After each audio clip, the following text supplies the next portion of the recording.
Hello, नमस्ते and a very good morning to all. The notebook IAS education for all channel पे आप सभी का स्वागत है।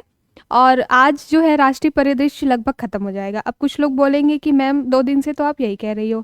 देखिए, हमारी भी मजबूरी है। 50 पेज में जो पूरा राष्ट्रीय परिदृश्य है आपका, वो पूरा कंप्लीट करने में बहुत सारे टॉपिक्स है। अब हमारी ये चिंता है कि कहीं कोई इंपॉर्टेंट टॉपिक मिस ना हो जाए, क्योंकि अल्टीमेटली आयोग हम तो है नहीं। आयोग जो है वही अथॉरिटी है, कुछ भी पूछ सकता है। तो हम क्या है, गिलोटिन कर नहीं सकते यहाँ पर। जो भी चीज़ें इंपॉर्टेंट है वो चीज़ें आपके लिए डिस्कस करना ज़रूरी है। फिर भी हम कोशिश करते हैं कि जो ज़्यादा इंपॉर्टेंट नहीं है उसको स्किप करते हैं, लेकिन जो टॉपिक्स हैं वो तो हमें पता होनी चाहिए कि इनकेस अगर आपसे एग्जाम में वो क्वेश्चन आए तो आपको थोड़ा बहुत भी चीज़ें पता होंगी तो आप एलिमिनेट करके आंसर तक पहुंच जाएंगे। तो मुझे आज मैं 100% गारंटी के साथ ये बोल रही हूँ कि आज ये राष्ट्रीय परिदृश्य आपका ख़त्म हो जाएगा। एंड में हम संक्षिप्तियाँ कर लेंगे। नेक्स्ट वाला जो हमारा जो वीडियो रहेगा वो बहुत ही इंपॉर्टेंट रहेगा, क्योंकि उसमें हम अंतर्राष्ट्रीय परिदृश्य देखेंगे। उसमें क्या देखेंगे, जो इम्पोर्टेंट रैंकिंग है, इंडाइसिस है, सूचकांक जो हैं आपके, और विश्व धरोहर स्थल जो शामिल हुए हैं नए, उनको देखेंगे। पर्यटन गांव, बहुत सारी जो इम्पोर्टेंट चीज़ें हुई हैं वो सारी हम नेक्स्ट वीडियो में देखेंगे। तो आज हम राष्ट्रीय परिदृश्य दई एंड करते हैं, यहीं पर ख़त्म करेंगे आज। उसके बाद हम नेक्स्ट वीडियो में अंतर्राष्ट्रीय की तरफ आगे बढ़ेंगे। तो चलिए शुरू करते हैं बिना वक्त गवाए। हमने सबसे कल देख लिया था, कल के वीडियो में ये सारी चीज़ें हमने डिस्कस की थी। बेसर संहिता के बारे में हमने डिस्कस कर लिया था। आयुष्मान भव अभियान के बारे में हमने चर्चा की थी।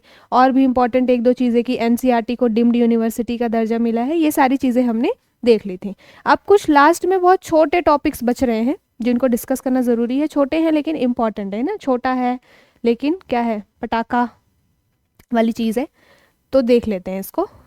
चलिए, कौन सा टॉपिक है आज हमें डिस्कस करना है। ये सबसे पहला टॉपिक जो आज का हमारा है वो है भारतीय वायुसेना विरासत केंद्र बना है। ठीक है, वायुसेना विरासत केंद्र है।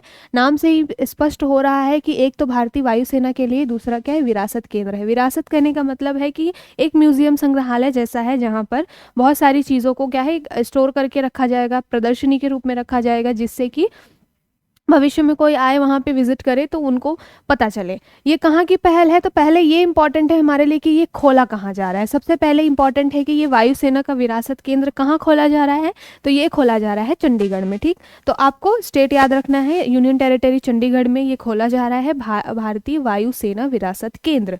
उसके साथ इंपॉर्टेंट ये है कि ये किस किस की पहल है, तो ये इंडियन एयरफोर्स, भारतीय वायुसेना और चंडीगढ़ के बीच में इसके लिए एक MOU साइन हुआ है। मेमोरेंडम ऑफ अंडरस्टैंडिंग कहते हैं, समझौता ज्ञापन।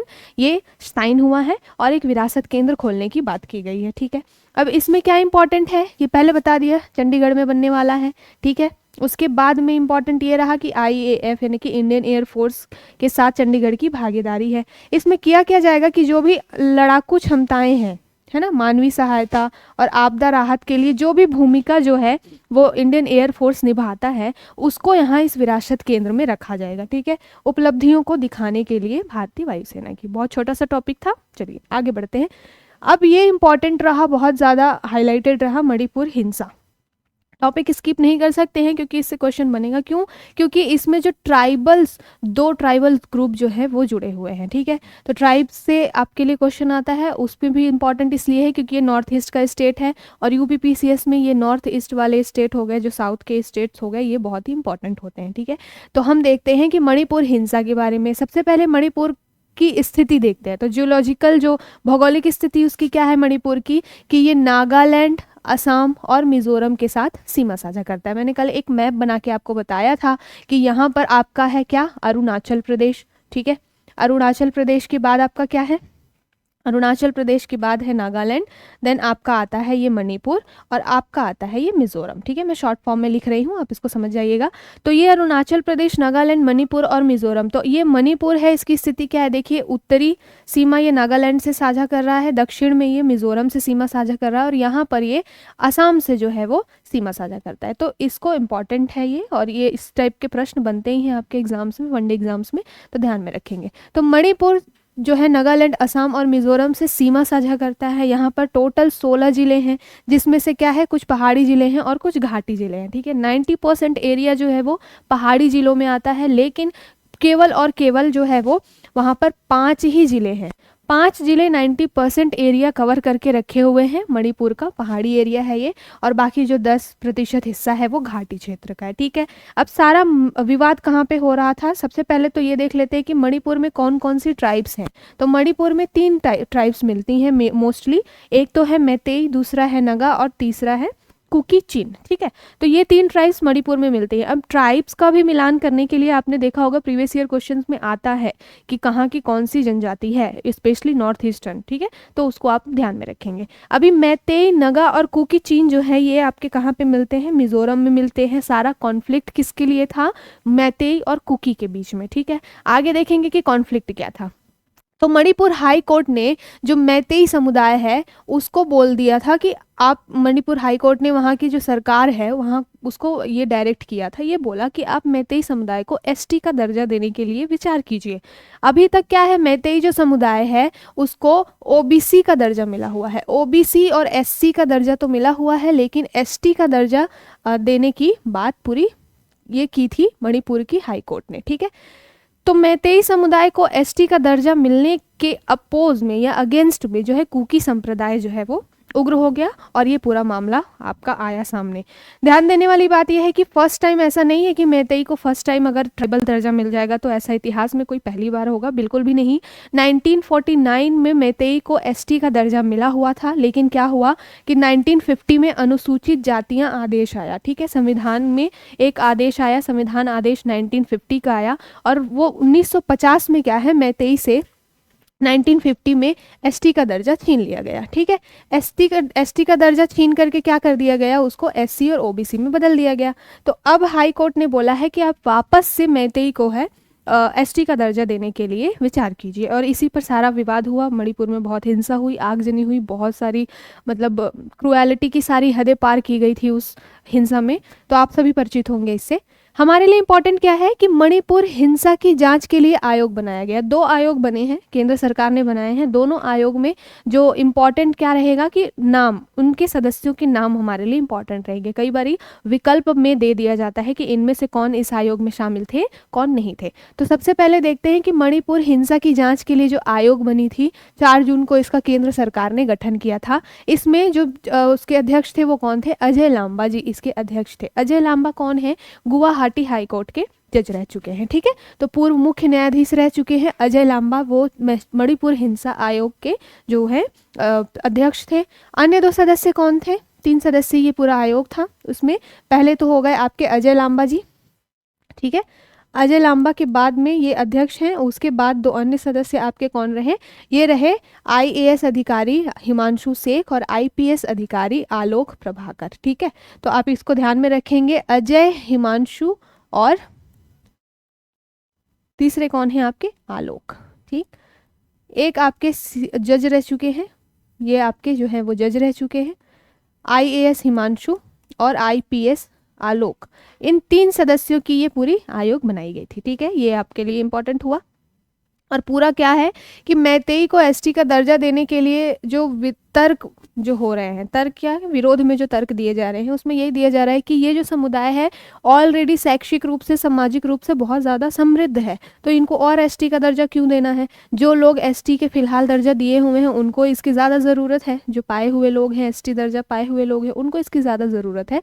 मैतेई जो है अपने आप में पहले से ही संपन्न है, तो सारा विवाद इसके ऊपर है। ठीक है, ये आपका पहला आयोग हुआ। एक और आयोग की स्थापना हुई थी, कौन सी, ये आयोग नहीं, ये समिति थी। ठीक है, मणिपुर में अभी तो हमने अजय लांबा जी की अध्यक्षता में आयोग देखा हिंसा के लिए, अब देख रहे हैं कि मणिपुर में शांति स्थापित करने के लिए एक शांति समिति का गठन किया गया था। तो शांति समिति के गठन इसको भी केंद्र सरकार ने ही किया था, और इसके जो अध्यक्षता किसने की थी, तो अनुसुईया उइके जो राज्यपाल हैं मणिपुर की, अनुसुईया उइके जी, उन्होंने इसकी अध्यक्षता की थी। ठीक है, और इसमें अन्य सदस्य कौन थे, तो देखिए जो सीएम एन बीरेन्द्र सिंह जी हैं मणिपुर के, वो हैं, और फिर राज्य के कुछ अन्य मंत्री, सांसद, विधायक, इन सारों से मिला करके एक मणिपुर में शांति समिति बनाई गई। तो आयोग अलग है मणिपुर हिंसा से रिलेटेड और समिति अलग है, तो आप इनमें कंफ्यूज नहीं होंगे। समिति में अनुसुईया उइके जी अध्यक्षता कर रही हैं। ठीक है, अभी देख लेते हैं कि एक मणिपुर शांति समझौता हुआ है, ये भी इंपॉर्टेंट है। मणिपुर शांति समझौता किसके किसके बीच हुआ है?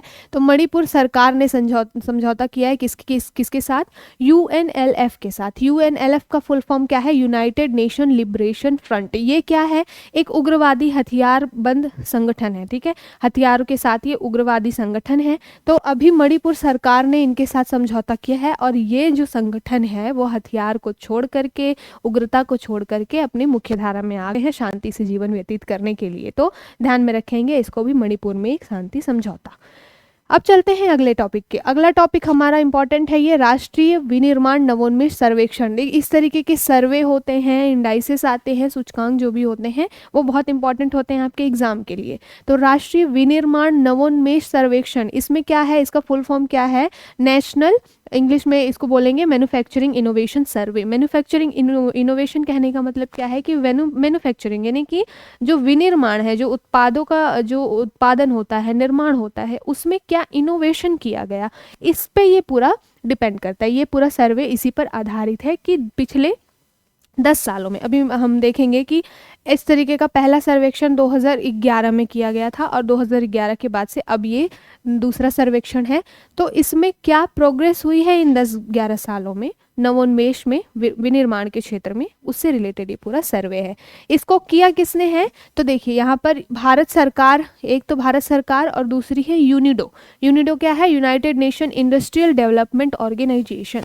तो United Nation Industrial Development Organization UNIDO और भारत सरकार ने मिलकर के ये पूरा सर्वेक्षण जारी किया है। ये दो चीज़ें आपके लिए इंपॉर्टेंट हो गई। इसमें क्या है, 27 अप्रैल को इसको जारी किया गया था, ठीक है। और इसमें 2 लेवल हैं, क्या है? एक तो फर्म स्तरीय सर्वेक्षण है कि फर्म के लेवल पे क्या सर्वे है, क्या प्रोग्रेस है, और दूसरा नवाचार की क्षेत्रीय प्रणाली क्या है, ठीक है, सेक्टोरियल सिस्टम ऑफ इनोवेशन। तो नवाचार में क्या इनोवेशन हुआ है और दूसरा फर्म के लेवल पे क्या इनोवेशन हुआ है, इसको ध्यान में रख करके ये भारत विनिर्माण नवोन्मेष सूचकांक को लाया गया। इसमें सभी राज्यों और केंद्र शासित प्रदेशों को शामिल किया गया है। अब देख लेते हैं हमारे लिए इंपॉर्टेंट क्या है कि किसने टॉप किया, किसने फर्स्ट पोजीशन पाई। तो बड़े राज्यों में कर्नाटक, तेलंगाना और तमिलनाडु क्रमशः फर्स्ट, सेकंड और थर्ड पोजीशन पे, ठीक है। तो मोस्टली जो साउथ के स्टेट्स हैं वो बहुत ही वेल डेवलप्ड हैं और इनोवेशन वगैरह पे बहुत ज़्यादा ध्यान देते हैं। अभी हम केरला के बारे में पढ़ेंगे, अभी लास्ट हमारा जो टॉपिक है उसमें केरला के बारे में हम देखेंगे कि डिजिटल जो मामला है ना, उसमें केरला ने कहीं पे भी अपने आप को पीछे नहीं छोड़ा है। हर मामले में डिजिटली केरला बहुत ज़्यादा डेवलप्ड हो चुका है, बहुत अच्छी वो नई इनोवेशन अपने करते रहता है, तो उसको भी देखेंगे। फिलहाल हमें देखते हैं कि जो विनिर्माण रैंकिंग है उसमें क्या है, कर्नाटक, तेलंगाना, तमिलनाडु फर्स्ट पोजीशन पे है। यूपी का आपके लिए इंपॉर्टेंट है, यूपी जो है वो 8th पोजीशन पे है विनिर्माण के मामले में, ठीक है। तो इसको ध्यान में रखेंगे कि यूपी जो है वो विनिर्माण में यानी कि क्या कहते हैं, प्रोडक्शन के मामले में, मैन्युफैक्चरिंग के मामले में, इनोवेशन करने की श्रेणी में 8वें पोजीशन पे है यूपी, तो ध्यान में रखेंगे, ठीक है। अब पहाड़ी राज्यों में देखा जाए तो उत्तराखंड ने टॉप किया है, ठीक है। और नॉर्थ ईस्टर्न अगर स्टेट में देखा जाए तो असम को छोड़ करके नॉर्थ ईस्ट के सारे स्टेट्स जो है वो अंतिम स्थान पर ही रहे हैं। तो आपके लिए इंपॉर्टेंट क्या था कि जो कर्नाटक, तेलंगाना और Tamil Nadu first, second, third position पे थे, ये आपके लिए इंपॉर्टेंट था, ठीक है। और यूपी का क्या रैंक थी, 8th पोजीशन थी, किसमें, विनिर्माण नवाचार में, तो इसको ध्यान रखेंगे। चलिए आगे चलते हैं कि भारत में जल निकायों की प्रथम गणना की गई है। पहली बार ऐसा हुआ है कि कितने जल निकाय हैं भारत में, उसकी गणना। अब सभी को पता होना चाहिए कि जो वाटर, ग्राउंड वाटर लेवल है वो बहुत नीचे जा रहा है। भविष्य में बोला भी गया है कि 2050 तक भारत जो है वो गंभीर जल संकट से जूझने वाला है। और अभी भी हमारी आदत ऐसी है कि हम बहुत ज़्यादा पानी का वेस्टेज करते हैं, जो केमिकल्स का बहुत ज़्यादा नदियों में छोड़ रहे हैं। मतलब हमें अपने फ्यूचर की सस्टेनेबल जो डेवलपमेंट बोला जाता है ना, संधारणीय विकास, क्या होता है कि जिसमें आप अपनी ज़रूरतों को पूरा कर रहे हैं, साथ के साथ आने वाली पीढ़ी के लिए भी उन चीज़ों को आप सही सलामत छोड़ रहे हैं। तो ये सस्टेनेबल डेवलपमेंट वाली चीज़ वाटर के मामले में अभी दिखाई नहीं देती है हमें, क्योंकि कहीं ना कहीं हम अभी भी लापरवाह हैं इस चीज़ को लेकर के। तो भारत में अभी क्या हो रहा है कि इन क्षेत्रों में काम बढ़ रहा है, जागरूकता बढ़ रही है कि भाई भविष्य में संकट होगा, उसको अभी से रोका जाए। तो जल निकायों की प्रथम गणना की गई है, जिससे पता चल सके कि हमारे पास कितने रिसोर्सेज अभी अवेलेबल हैं, उसमें क्या प्रोग्रेस करनी है, कितनी कमी करनी है, उसको यूज़ करने में किस तरीके से उसको संरक्षित करना है। तो इसको ध्यान में रख करके भारत में जल निकायों की प्रथम गणना आई है। प्रथम गणना आई है, इसमें सबसे इम्पॉर्टेंट ये है कि भारत जो है विश्व की आबादी का 18% है हमारे यहाँ। विश्व की टोटल आबादी का 18% केवल भारत में रहता है। अभी तो हमने चाइना को भी बीट कर दिया पॉपुलेशन के मामले में। और जल संसाधन की बात करें तो विश्व का केवल 4% ही हमारे पास जल संसाधन है। तो केवल 4% हमारे पास वाटर रिसोर्सेज हैं वर्ल्ड के लेवल पे देखा जाए तो। सोचिए 18% आबादी है हमारी, ये पॉपुलेशन कितना है, 18% पॉपुलेशन है, और वाटर के मामले में देखा जाए तो केवल 4% ही अवेलेबल रिसोर्सेज है हमारे पास। तो बहुत ही ज़्यादा गंभीर संकट हमें ही होने वाला है इन फ्यूचर। तो इसको ध्यान में रखते हुए ये पूरा सर्वेक्षण किया गया। इसमें क्या किया जाएगा कि प्राकृतिक और मानवीय रूप से बने हुए जितने भी तालाब हैं, झील हैं, नदी नाले हैं, इन सब की गणना की जाएगी। ठीक है, अब देख लेते हैं कि जल निकायों के मामले में जो सर्वेक्षण लाया गया उसमें टॉप 5 राज्य कौन है, कहाँ पर स्थिति बेहतर है, कहाँ पर वर्स्ट कंडीशन है। तो शहरी क्षेत्रों के मामले में देखा जाए तो सबसे अच्छी कंडीशन वेस्ट बंगाल की है। वेस्ट बंगाल शहरी और ग्रामीण दोनों ही मामले में अच्छी पोजीशन पे है, मतलब यहाँ पे वाटर रिसोर्सेज सबसे ज़्यादा है। ठीक है, तो पहले देखते हैं हम शहरी क्षेत्रों को। तो शहरी क्षेत्र में वेस्ट बंगाल, उसके बाद तमिलनाडु, केरल, उत्तर प्रदेश और त्रिपुरा। तमिलनाडु वेस्ट बंगाल के बाद में सेकंड पोजीशन पे तमिलनाडु है, उसके बाद में केरला है, उसके बाद में यूपी है और त्रिपुरा है। यूपी देखिए यहाँ पे शहरी क्षेत्रों में वाटर रिसोर्स के मामले में, जल निकाय के मामले में 4th पोजीशन पे है। तो ध्यान में रखेंगे, शहरी क्षेत्रों की बात की जाए अगर तो यूपी कहाँ पर है, 4th पोजीशन पे है। यूपी के लिए हमें ये जानना जरूरी है, यूपी के रिस्पेक्ट में, यूपी का एग्जाम दे रहे हैं तो 4th पोजीशन है। अब ग्रामीण क्षेत्रों में देखा जाए तो ग्रामीण क्षेत्रों में भी वेस्ट बंगाल टॉप पर है, 1st पोजीशन जो है वो किसकी है, वेस्ट बंगाल की है, और यहाँ पर यूपी सेकंड पे है। ठीक है, तो ग्रामीण क्षेत्रों में वाटर रिसोर्सेज की बात की जाए तो यूपी कहाँ पर आ रहा है, सेकंड में आ रहा है। और अगर शहरी क्षेत्रों की बात की जाए तो यूपी 4th पोजीशन पे आ रहा है।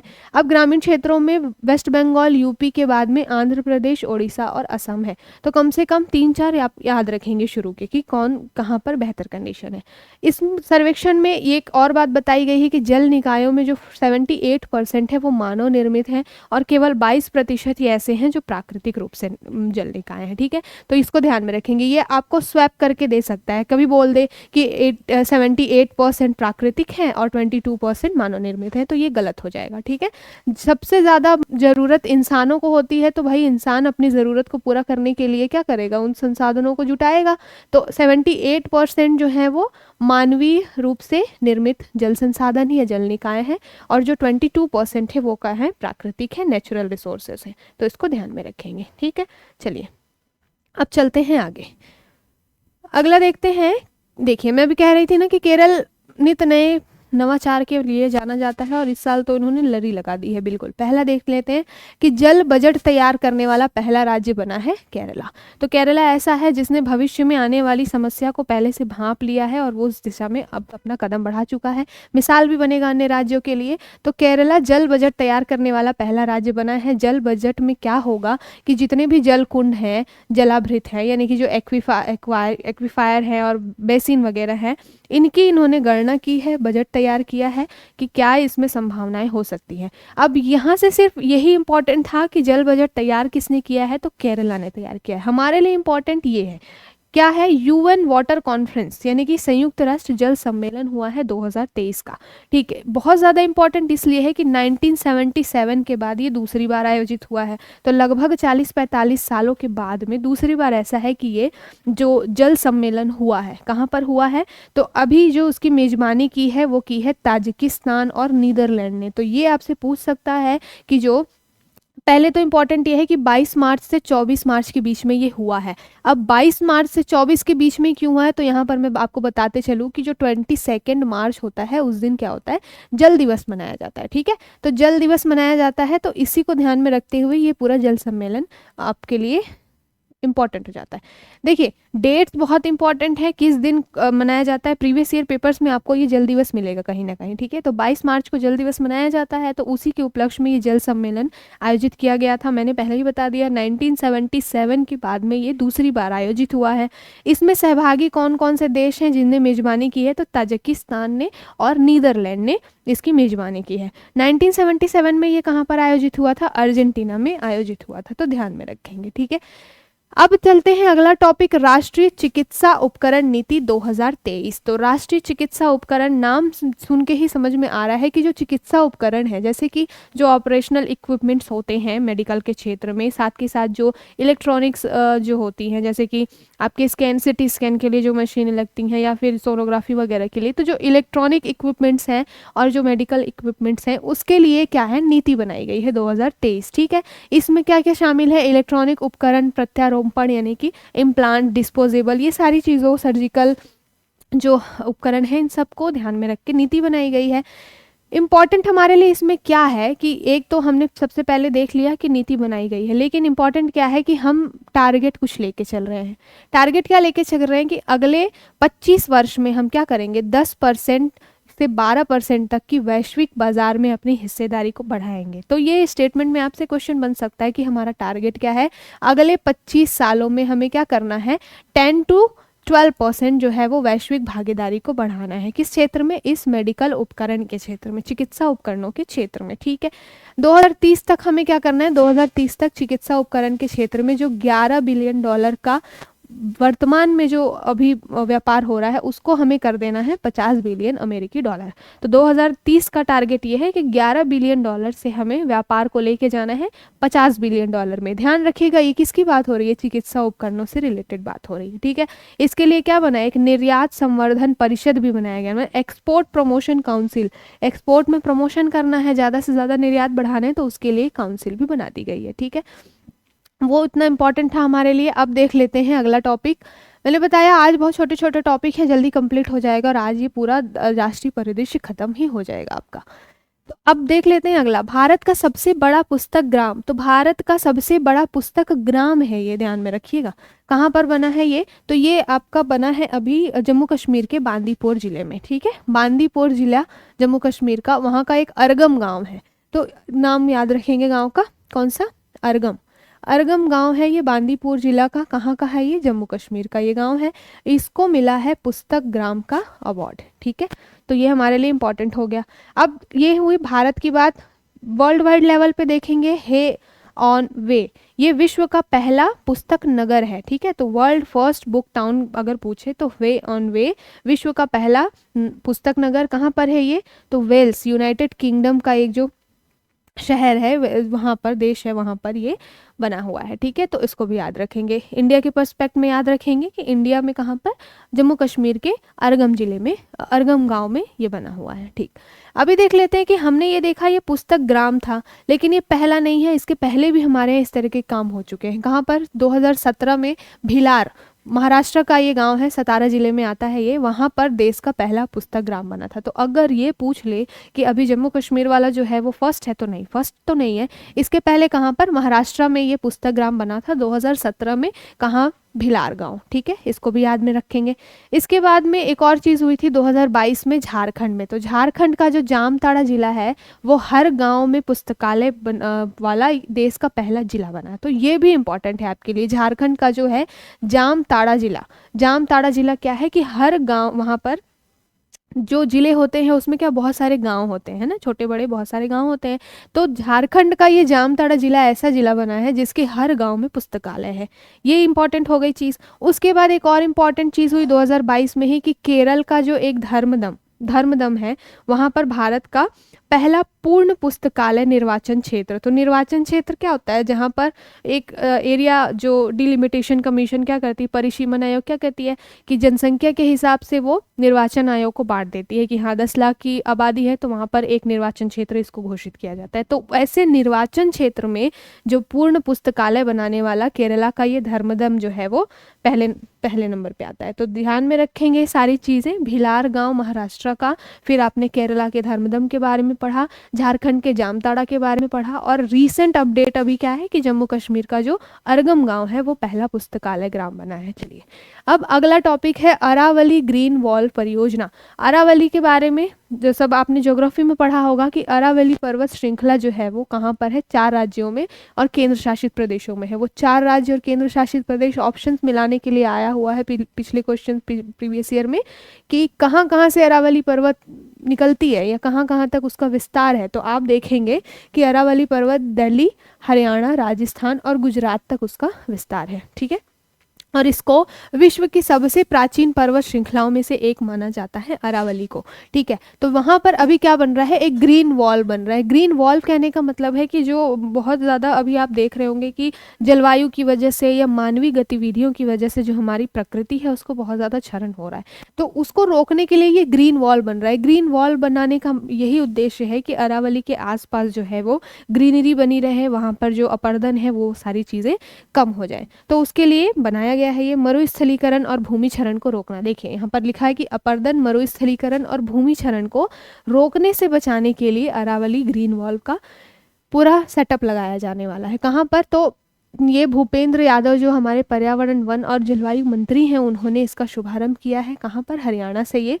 हरियाणा के टिकली गांव से, तो गांव का नाम भी है हरियाणा के टिकली गांव से। किस दिन किया है, तो अंतर्राष्ट्रीय वन दिवस। तो देख लीजिए ये आपका 21 मार्च जो है वो आपका इंटरनेशनल फॉरेस्ट डे है। ठीक है, तो आप इसको ध्यान में रखेंगे।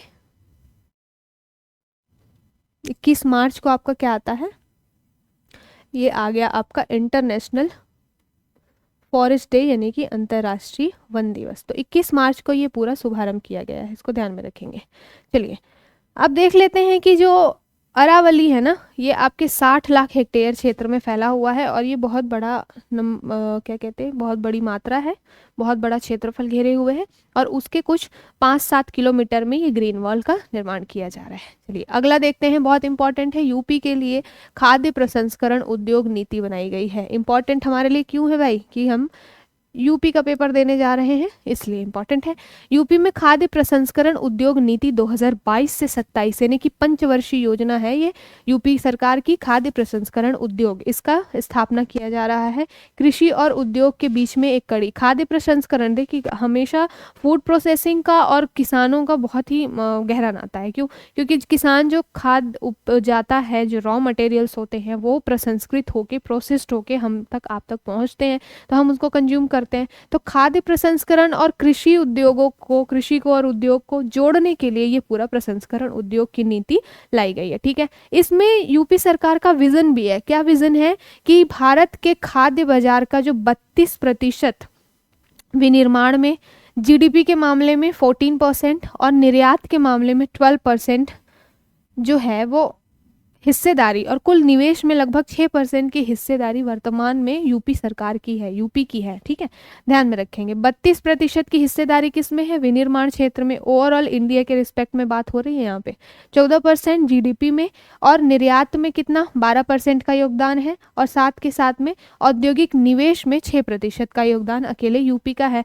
अब इसको क्या है, बढ़ा करके क्या कर देना है, वर्तमान के जो खाद्य प्रसंस्करण उद्योग में यूपी की 6% हिस्सेदारी है, अब इसको बढ़ा करके कर देना है कितना, 20%। तो ये हमारे लिए इंपॉर्टेंट है कि विजन क्या है, कि 6% की जो निवेश में हिस्सेदारी है उसको खाद्य प्रसंस्करण में बढ़ा करके 20% करना। ठीक है, बाकी सारी चीज़ें मैंने बता दी कि ये पंचवर्षीय योजना है, 2022 से लेकर के 27 तक चलने वाली है। अगले 5 साल में क्या प्रोग्रेस हो सकती है इस पर ध्यान दिया जाएगा, तो आप इसको ध्यान में रखेंगे। अब देख लेते हैं अगला टॉपिक, आम आदमी पार्टी को राष्ट्रीय दल का दर्जा मिला। तो हमारे लिए ये इम्पोर्टेंट ज़्यादा नहीं है कि किसको दर्जा मिला, इनकेस पूछ दे तो भी ठीक है, पता है हमें कि आम आदमी पार्टी को मिला। इम्पॉर्टेंट ये है कि राष्ट्रीय दल का दर्जा दिया किसको जाता है, क्या ऐसे क्राइटेरिया, क्या ऐसे नॉर्म्स हैं जिनके आधार पर राष्ट्रीय दल का दर्जा दिया जाता है। तो सबसे पहले चुनाव चिन्ह आरक्षण और आवंटन आदेश 1968 के द्वारा ये पूरा मामला जो है वो क्रियान्वित होता है। ठीक है, तो इसको ध्यान में रखेंगे, चुनाव चिन्ह आरक्षण आवंटन आदेश 1968।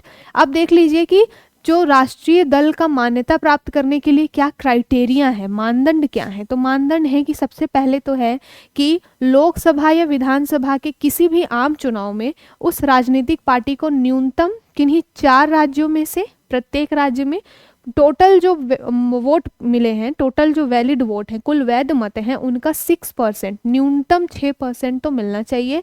और क्या होना चाहिए, लोकसभा में न्यूनतम 4 सीटें मिलनी चाहिए। ठीक है, तो अगर लोकसभा हो या विधानसभा हो, ठीक है, अगर यहाँ पर आम चुनाव हो रहे हैं तो क्या होना चाहिए कि जितने टोटल वैध मत पड़े, ठीक, तो वैध मत जो पड़े उसका 6% मिनिमम वोट होना चाहिए,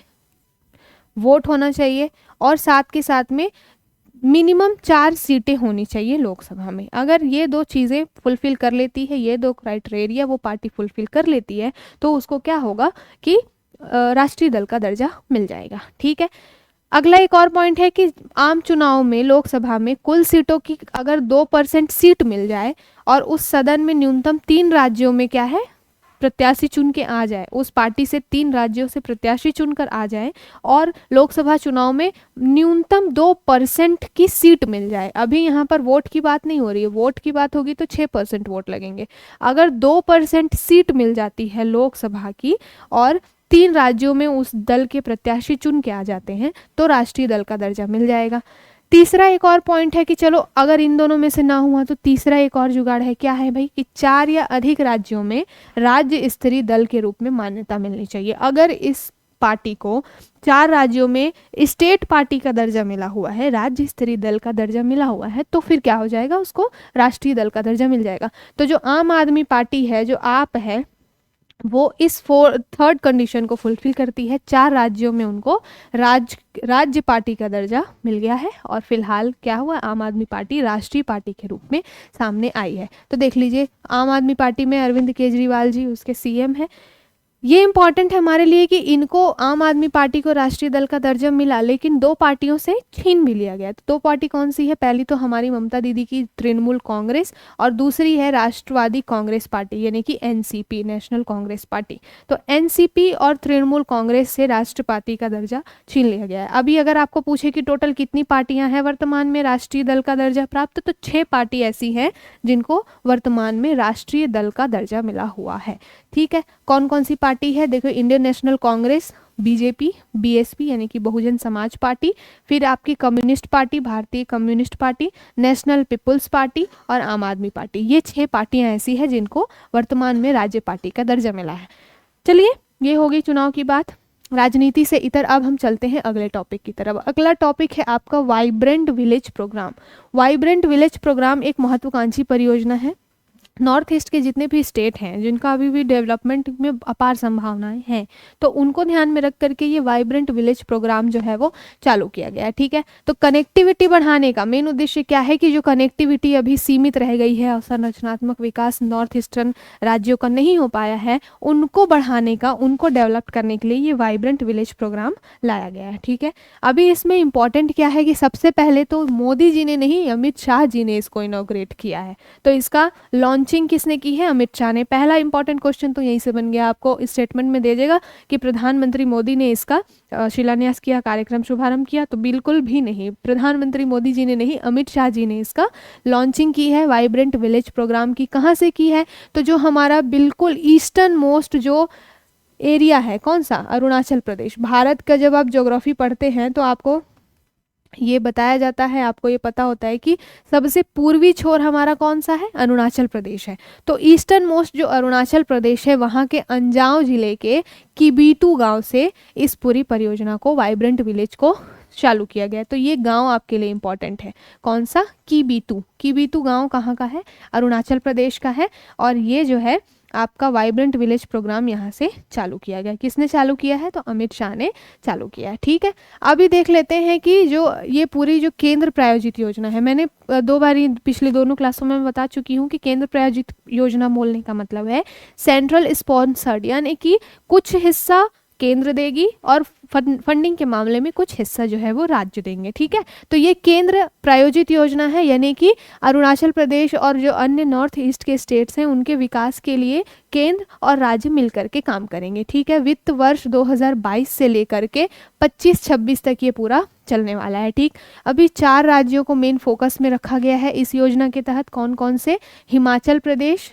अरुणाचल प्रदेश, सिक्किम और उत्तराखंड। तो इन 4 राज्यों को अब ध्यान में रखेंगे, इसके साथ साथ संघ शासित प्रदेश लद्दाख को भी इसमें शामिल किया गया है। तो 4 राज्य और 1 यूनियन टेरिटरी, यानी कि हिमाचल प्रदेश, अरुणाचल प्रदेश, सिक्किम, उत्तराखंड और उसके साथ साथ यूनियन टेरिटरी लद्दाख, इन 5 जगहों को, इन 5 स्टेट्स को अभी क्या है, इस वाइब्रेंट विलेज प्रोग्राम के तहत टारगेट में रखा गया है। अब कितने गाँव कितने नहीं ये तो इम्पोर्टेंट नहीं है, फिर भी देख लीजिए कि 46 जो 46 ब्लॉक हैं उनके 2969 गाँव में ये पूरा प्रोग्राम चलाया जाएगा। ठीक है, अभी चलते हैं आगे। अगला टॉपिक है कि मेघालय, नागालैंड और त्रिपुरा में विधानसभा निर्वाचन हुए। ठीक है, हम इसको क्यों डिस्कस करेंगे, सिर्फ इसलिए डिस्कस करेंगे कि ये नॉर्थ ईस्ट के स्टेट हैं, और दूसरी बात ये है ना कि इन नॉर्थ ईस्ट के स्टेट से या फिर अन्य जो भी स्टेट्स हैं वहाँ की सीटों के बारे में आपको पूछता है। मैंने प्रीवियस 2 क्लासेस में भी इसको डिस्कस किया है, बार बार बोला है ये चीज़ कि अगर चुनाव बहुत लेट, बहुत पहले हुआ है तो इम्पॉर्टेंट वो हमारे लिए फिर भी ना हो, लेकिन वहाँ पे कितनी सीट है ये टॉपिक हमारे लिए इम्पॉर्टेंट है, क्योंकि वो कई बार मिलान करने के लिए आता है। और अगर एक क्वेश्चन भी आपसे मिस हो गया, मतलब अब बहुत पीछे चले जाएंगे, क्योंकि जो एक एक नंबर की पॉइंट से क्या है मारामारी होती है, तो वहाँ पर हमें कोई भी चीज़ स्किप नहीं करनी है। तो शॉर्टकट, सक्सेस का कोई शॉर्टकट नहीं होता, तो वही वाली चीज़ है, हमें हर टॉपिक को पढ़ना है, कुछ को ऊपर से, जहाँ पर डीप पढ़ने की ज़रूरत है डीपली जाएंगे, जहाँ पर अगर हम सिर्फ ऊपर से काम चल सकता है तो वहाँ पर हम ऊपर ऊपर से देख के चलेंगे। तो मेघालय में जो चुनाव हुए हैं ये 27 फरवरी 2023 को हुए हैं, 2023 में फरवरी में हुए हैं, शायद इतने इंपॉर्टेंट ना हो, लेकिन यहाँ पर कितनी सीट है ये इंपॉर्टेंट है। तो मेघालय में सबसे पहले 60 सीटें हैं, 86.69% यहाँ पे वोट पड़े हैं। कोनराड के संगमा जो है यहाँ के सीएम बने हैं, ये चीज़ें आपके लिए इंपॉर्टेंट हो गई। ठीक है, और कोनराड के संगमा सीएम बने हैं, और थॉमस ए संगमा जो है वो क्या है, 11वीं विधानसभा के अध्यक्ष बने हैं। तो ये ध्यान में रखिए, कंफ्यूज मत होइएगा, कोनराड संगमा जो है वो सीएम है आपके कहाँ के, मेघालय के, और जो थॉमस ए संगमा है वो विधानसभा के अध्यक्ष हैं। कितनी सीटें हैं, 60 सीटें हैं। नेक्स्ट वाला जो है, नेक्स्ट स्टेट है नागालैंड, यहाँ पर भी 60 सीटें हैं। ST/SC पॉपुलेशन, यहाँ पे ST पॉपुलेशन ज़्यादा है, तो 59 सीटें अनुसूचित जनजातियों के लिए हैं, कहाँ पर, नागालैंड में। ठीक, अब यहाँ पर कौन जीता है, तो भारतीय जनता पार्टी के काजेतो किनिमी जी निर्विरोध विजयी हुए हैं, पहली बात तो ये। और यहाँ पर जो है बीजेपी की पार्टी जीत कर आई है नागालैंड में, 60 सीटें यहाँ पर मिली हुई हैं। अब देख लेते हैं, इसमें एक इतिहास रचा गया है क्या, कि पहली बार कोई महिला विधायक जो है वो चुन के आई है। ठीक, महिला विधायक का नाम क्या है, हेकानी जखालू। तो हेकानी जो है वो नागालैंड की पहली महिला विधायक हैं, तो हेकानी जखालू का नाम आप याद रखेंगे। ठीक है, नागालैंड से ये बिलोंग करती हैं। नागालैंड में कितनी सीट हैं, तो टोटल 60 सीट है। और जो मुख्यमंत्री कौन बने हैं, नेफ्यू रियो जी है यहाँ के मुख्यमंत्री बने हैं, तो इसको ध्यान में रखेंगे। सेरिंगेन लोंगकुमेर जो है वो विधानसभा अध्यक्ष बने हैं। अब चल लेते हैं हम नेक्स्ट त्रिपुरा की तरफ। तो त्रिपुरा में भी लगभग 60 सीट है, लगभग क्या 60 सीट है त्रिपुरा में, और वहाँ पर भी बीजेपी जीत कर आई है। मणिक साहा जी हैं जो वो मुख्यमंत्री बने हैं। इतना इंपॉर्टेंट है, विश्व बंधु सेन जो है वो विधानसभा अध्यक्ष। तो एटलीस्ट सीएम के नाम और कितनी सीट है वहाँ पर, इसको ध्यान में रखिएगा। अगला टॉपिक देखते हैं, इंडिया जस्टिस रिपोर्ट 2022। इंडिया में जस्टिस का क्या हाल है, न्याय का क्या हाल है, सबको पता है। तो वो जस्टिस डिलेज, जस्टिस डिनाइज जो बोला जाता है ना, वही वाली चीज़ है कि हम और क्या संभावनाएं इसमें तलाश सकते हैं, कैसे इसको ठीक कर सकते हैं, उसको ध्यान में रखते हुए इंडिया जस्टिस रिपोर्ट ये लाई जाती है। ठीक है, और ये अपनी तरीके का पहला राष्ट्रीय आवधिक रिपोर्टिंग है, यानी कि पीरियोडिक रिपोर्टिंग है, अपनी तरह में अपने आप में एक बहुत ही विशेष पहल है। इसका 3rd एडिशन अभी आया है फिलहाल। ठीक है, अभी 3rd एडिशन आया है। सबसे पहले शुरुआत कब हुई थी, तो 2019 में इसका पहला संस्करण आया था, किसका, इंडियन जस्टिस रिपोर्ट का। अब जस्टिस में 4 पिलर्स होते हैं, क्या क्या होती है, न्यायपालिका होती है, आपकी पुलिस होती है, इन सब चीज़ों को, जेल में क्या सुविधाएं मिलनी चाहिए लोगों को, भाई कैदी हैं लेकिन जीवन तो है उनका भी, तो उनको क्या वहाँ पर सुविधाएं हो सकती हैं, इन 4 स्तंभों पर ये आधारित होता है। तो देखिए 4 स्तंभ कौन कौन से हैं आपसे पूछा जा सकता है, पुलिस, जेल प्रणाली, न्यायपालिका और कानूनी सहायता। मतलब ये 4 स्तंभों पर ये पूरी रिपोर्ट जो है वो जारी रहती है। कौन-कौन सी? फर्स्ट तो है कि पुलिसिंग की क्या व्यवस्था है, दूसरा जेल प्रणाली कैसी है, जेल सिस्टम कैसा है, तीसरी मोस्ट इम्पॉर्टेंट चीज़ है आपकी क्या? न्यायपालिका, न्यायपालिका त्वरित न्याय दे पा रही, नहीं दे पा रही, और कानूनी सहायता कितनी आसानी से मिल रही है या कितनी लेट मिल रही है, ये सारी चीज़ें इस जस्टिस रिपोर्ट में रहती है। तो 4 स्तंभ याद रखेंगे, 102 कुल संकेतक हैं।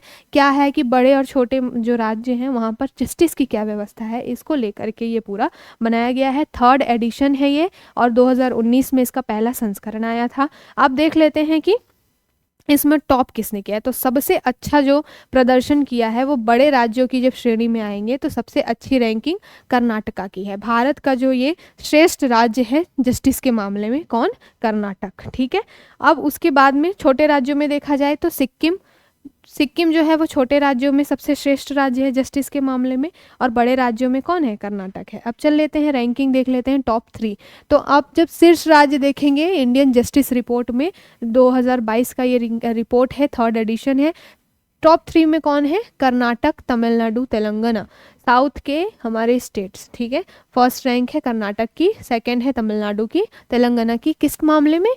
तो जस्टिस के मामले में। ठीक है, और ये अलग अलग जो आपके 4 स्तंभ हैं उनके हिसाब से ये आपको पोजीशन दी गई है। तो ये इतना इंपॉर्टेंट नहीं है, हमारे लिए इंपॉर्टेंट ये है कि ओवरऑल टॉप किसने किया है, तो कर्नाटक, तमिलनाडु और तेलंगाना ने टॉप किया है। अब देख लेते हैं कि लास्ट 3 कौन है। तो इंडियन जस्टिस के मामले में सबसे लास्ट पे कौन आ सकता है? None other than Bihar, West Bengal, UP. UP की पोजीशन क्या है? 18th पोजीशन पे है। तो इसको ध्यान में रखेंगे कि यूपी की स्थिति तो सबसे ज़्यादा खराब है। इतनी ज़्यादा पॉपुलेशन है, उसको लेके चलना अपने आप में एक बहुत बड़ा चैलेंज का काम है। तो यूपी जो है जस्टिस के मामले में बहुत ख़राब कंडीशन पे है। 18th पोजीशन है यूपी की जस्टिस के मामले में। यूपी की क्या पोजीशन है, ये आपके लिए इंपॉर्टेंट है। जस्टिस में यूपी जो है वो 18th पोजीशन पे है, तो इसको ध्यान में रखिएगा। और Bihar 16th, waste Bengal 17th। ठीक है, अब चल लेते हैं अगले टॉपिक की तरफ। कहाँ घूमने चलते हैं, शेयर करने चलते हैं एमवी गंगा विलास से।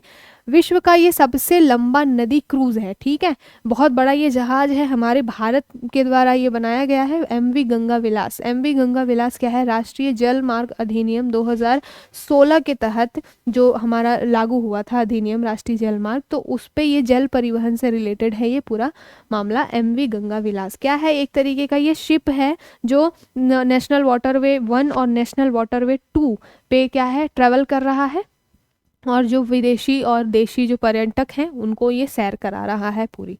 ठीक है, तो इसमें पहले इंपॉर्टेंट हमारे लिए क्या है कि 111 जलमार्ग हमारे इस राष्ट्रीय जलमार्ग अधिनियम 2016 के तहत बनाने जाने की बात की गई है। 5 जो हैं अभी फ़िलहाल में बन चुके हैं, बाकी अभी अंडर प्रोसेस में है। ठीक है, देश के 24 राज्यों में ये पूरा राष्ट्रीय जलमार्ग चलने वाला है। यहाँ पर कभी कभी ये पूछ लिया जाता है कि राष्ट्रीय जल मार्गों की लंबाई कितनी है, तो 20,275 किलोमीटर लगभग लंबाई है हमारे यहाँ के कुल राष्ट्रीय जल मार्गों की। अभी हम देख लेते हैं गंगा विलास से संबंधित टॉपिक, तो हम देख रहे हैं उससे रिलेटेड कुछ फैक्ट देख लेते हैं कि विश्व का सबसे लंबा नदी क्रूज है कौन सा? एमवी गंगा विलास। ठीक है, कब बना है ये? सबसे पहले तो 13 जनवरी को ये चालू हुआ, इसने अपना परिचालन चालू किया, ट्रैवलिंग चालू की। कहाँ से? वाराणसी से हरी झंडी दिखाई किसने?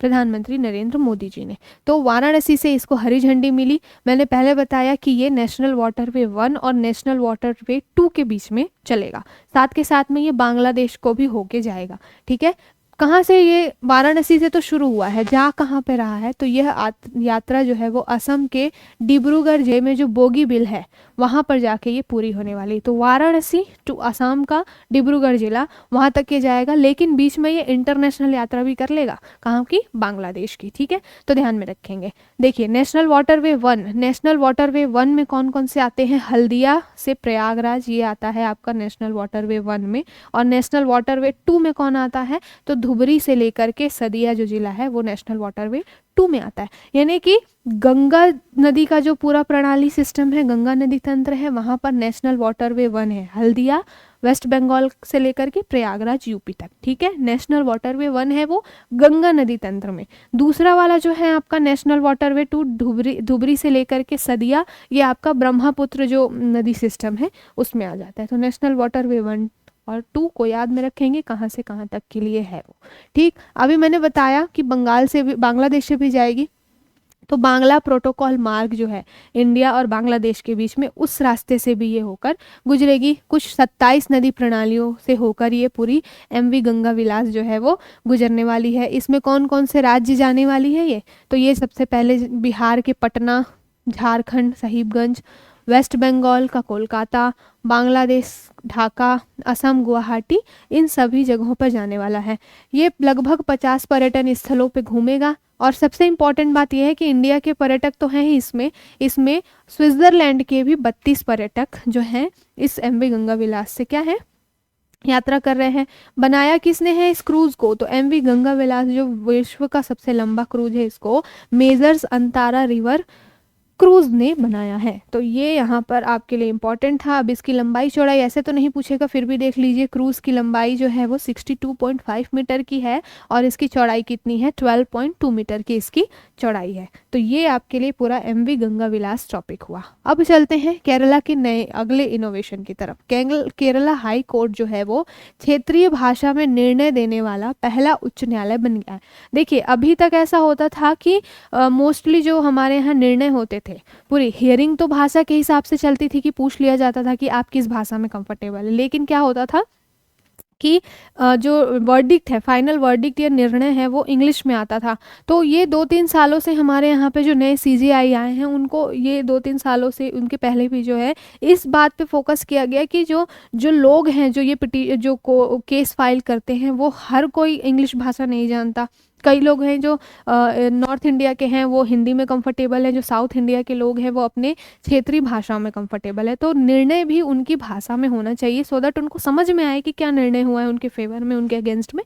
तो इसको ध्यान में रख करके सुप्रीम कोर्ट में तो ये पहल चालू की गई थी, लेकिन केरला में केरला हाई कोर्ट जो है वो ऐसा करने वाला पहला राज्य बना है जहाँ पर अब क्षेत्रीय भाषा में निर्णय दिया जाएगा। तो देख लेते हैं कि जो हमारे यहाँ जो 8वीं अनुसूची है संविधान में, उसमें जो टोटल 22 भाषाएं हैं, उसमें से ये केरला जो है क्षेत्रीय भाषा में अपना निर्णय देने वाला केरला हाईकोर्ट पहला राज्य बना है। ठीक, अभी देख लेते हैं कि कौन सी भाषा में निर्णय दिया है। तो केरल में चलती है मलयालम भाषा, मलयाली चलती है, तो मलयालम भाषा में ये दिया गया है। किसने किसने दिया है ये वर्डिक्ट, तो जो दो मुख्य न्यायाधीश कौन थे, एस मणिकुमार जी और न्यायमूर्ति साजी पी चाली, इन दोनों की खंडपीठ ने ये मलयालम भाषा में जो है वो वर्डिक्ट दिया है, निर्णय दिया है। तो नाम याद रखिएगा, न्यायाधीश एस मणिकुमार और साजी पी चाली, केरला का है ये। पहला अपने आप में पहले कुछ अनोखा काम किया है। चलिए आगे चलते हैं। हुब्बल्ली जंक्शन, हुबल्ली जंक्शन कहाँ का है, ये है आपका कर्नाटका का। ठीक है, इसका नाम क्या है, सिद्धारूढ़ा स्वामी जी हुबल्ली जंक्शन। ये विश्व का सबसे लंबा रेलवे प्लेटफॉर्म बनने का इसको क्या है, सौभाग्य प्राप्त हुआ है, खिताब प्राप्त हुआ है। तो हुबल्ली जंक्शन हमारे भारत में ही है और इसका नाम क्या है कि 2015 में इसका नाम बदल दिया गया था। हुबली जंक्शन पहले था, अब ये हुबल्ली हो गया है। ठीक है, तो हुबल्ली जंक्शन किसके नाम पर, अभी फिलहाल इसका नाम है SS Hubballi junction, सिद्धारूढ़ा Swami ji Hubballi junction. कहाँ पर है, कर्नाटक में, मैंने पहले बता दिया। ठीक है, किस रेलवे विभाग में आता है, तो दक्षिण पश्चिम रेलवे में ये आता है, धारवाड़ कर्नाटक में ये पड़ता है। ठीक है, अभी देख लेते हैं इसके और भी इंपॉर्टेंट तथ्य। गिनीज वर्ल्ड रिकॉर्ड में इन्होंने अपने आप को दर्ज करा लिया है। जो हुबल्ली जंक्शन का प्लेटफॉर्म 8 है, वो विश्व का सबसे लंबा प्लेटफॉर्म बना है। प्लेटफॉर्म नंबर 8 को याद रखेंगे। मोदी जी ने इसका उद्घाटन किया था कब, 12 मार्च 2023 में। और इसकी लंबाई कितनी है, तो इस प्लेटफॉर्म की लंबाई, प्लेटफॉर्म 8 की लंबाई है 1507 मीटर। तो 1507 मीटर लंबा ये हुबल्ली जंक्शन का प्लेटफॉर्म नंबर 8 विश्व का सबसे लंबा प्लेटफॉर्म बना है। अब देख लेते हैं कि फिलहाल भारत में टॉप 5 लंबे, भारत में और विश्व में टॉप 5 में सबसे लंबे रेलवे प्लेटफॉर्म कौन कौन से हैं। तो इसमें 3-4 तो हमारे इंडिया से ही है। ठीक है, तो सबसे पहले नंबर पे हुबल्ली है कर्नाटक का 1507। उसके बाद आपका गोरखपुर जंक्शन है यूपी का। तो देखिए यूपी यहाँ पर सबसे लंबे रेलवे के मामले में यूपी कहाँ सेकंड पोजीशन पे आ गया। गोरखपुर जंक्शन इसका जो है वो सबसे लंबा है। इसको last to last year Gorakhpur को ये खिताब प्राप्त हुआ था सबसे लंबा रेलवे जंक्शन होने का, आई थिंक। और उसके बाद से अब हुबल्ली ने उसको बीट कर दिया है। ठीक है, तो उत्तर प्रदेश का जो गोरखपुर जंक्शन है उसका लंबाई कितनी है, 1300 1366 यानी कि 1366 ये हो गया मीटर में। फर्स्ट पोजीशन है हुबल्ली जंक्शन कर्नाटक, उसके बाद गोरखपुर, उसके बाद कोल्लम है केरला का, तो कोल्लम जंक्शन है केरला का। फिर आता है आपका फोर्थ पोजीशन पे खड़गपुर जंक्शन वेस्ट बंगाल, और फिफ्थ पे कौन है स्टेट स्ट्रीट सबवे, ये शिकागो अमेरिका का रेलवे प्लेटफॉर्म है। कितने मीटर इसकी लंबाई है, तो 1067। तो टॉप 5 में 4 हमारे इंडिया के हैं, हुबल्ली, गोरखपुर, कोल्लम और आपका पश्चिम बंगाल का खड़गपुर, और फिफ्थ पोजीशन पे कौन है, शिकागो अमेरिका का स्टेट। अब देखते हैं अगला टॉपिक, विदिशा। एमपी का जो विदिशा है वो 5G तकनीक लागू करने वाला पहला आकांक्षी जिला बना है। अब आकांक्षी जिला है मतलब कहने का क्या है कि 112 जो जिले हैं उनको आकांक्षी जिला बोला गया था। ये ऐसे जिले थे जो बहुत ज़्यादा पिछड़े हुए थे, जिनके पुनरुद्धार का उद्धार विकास का काम करने के लिए इनको आकांक्षी जिलों की श्रेणी में रखा गया था।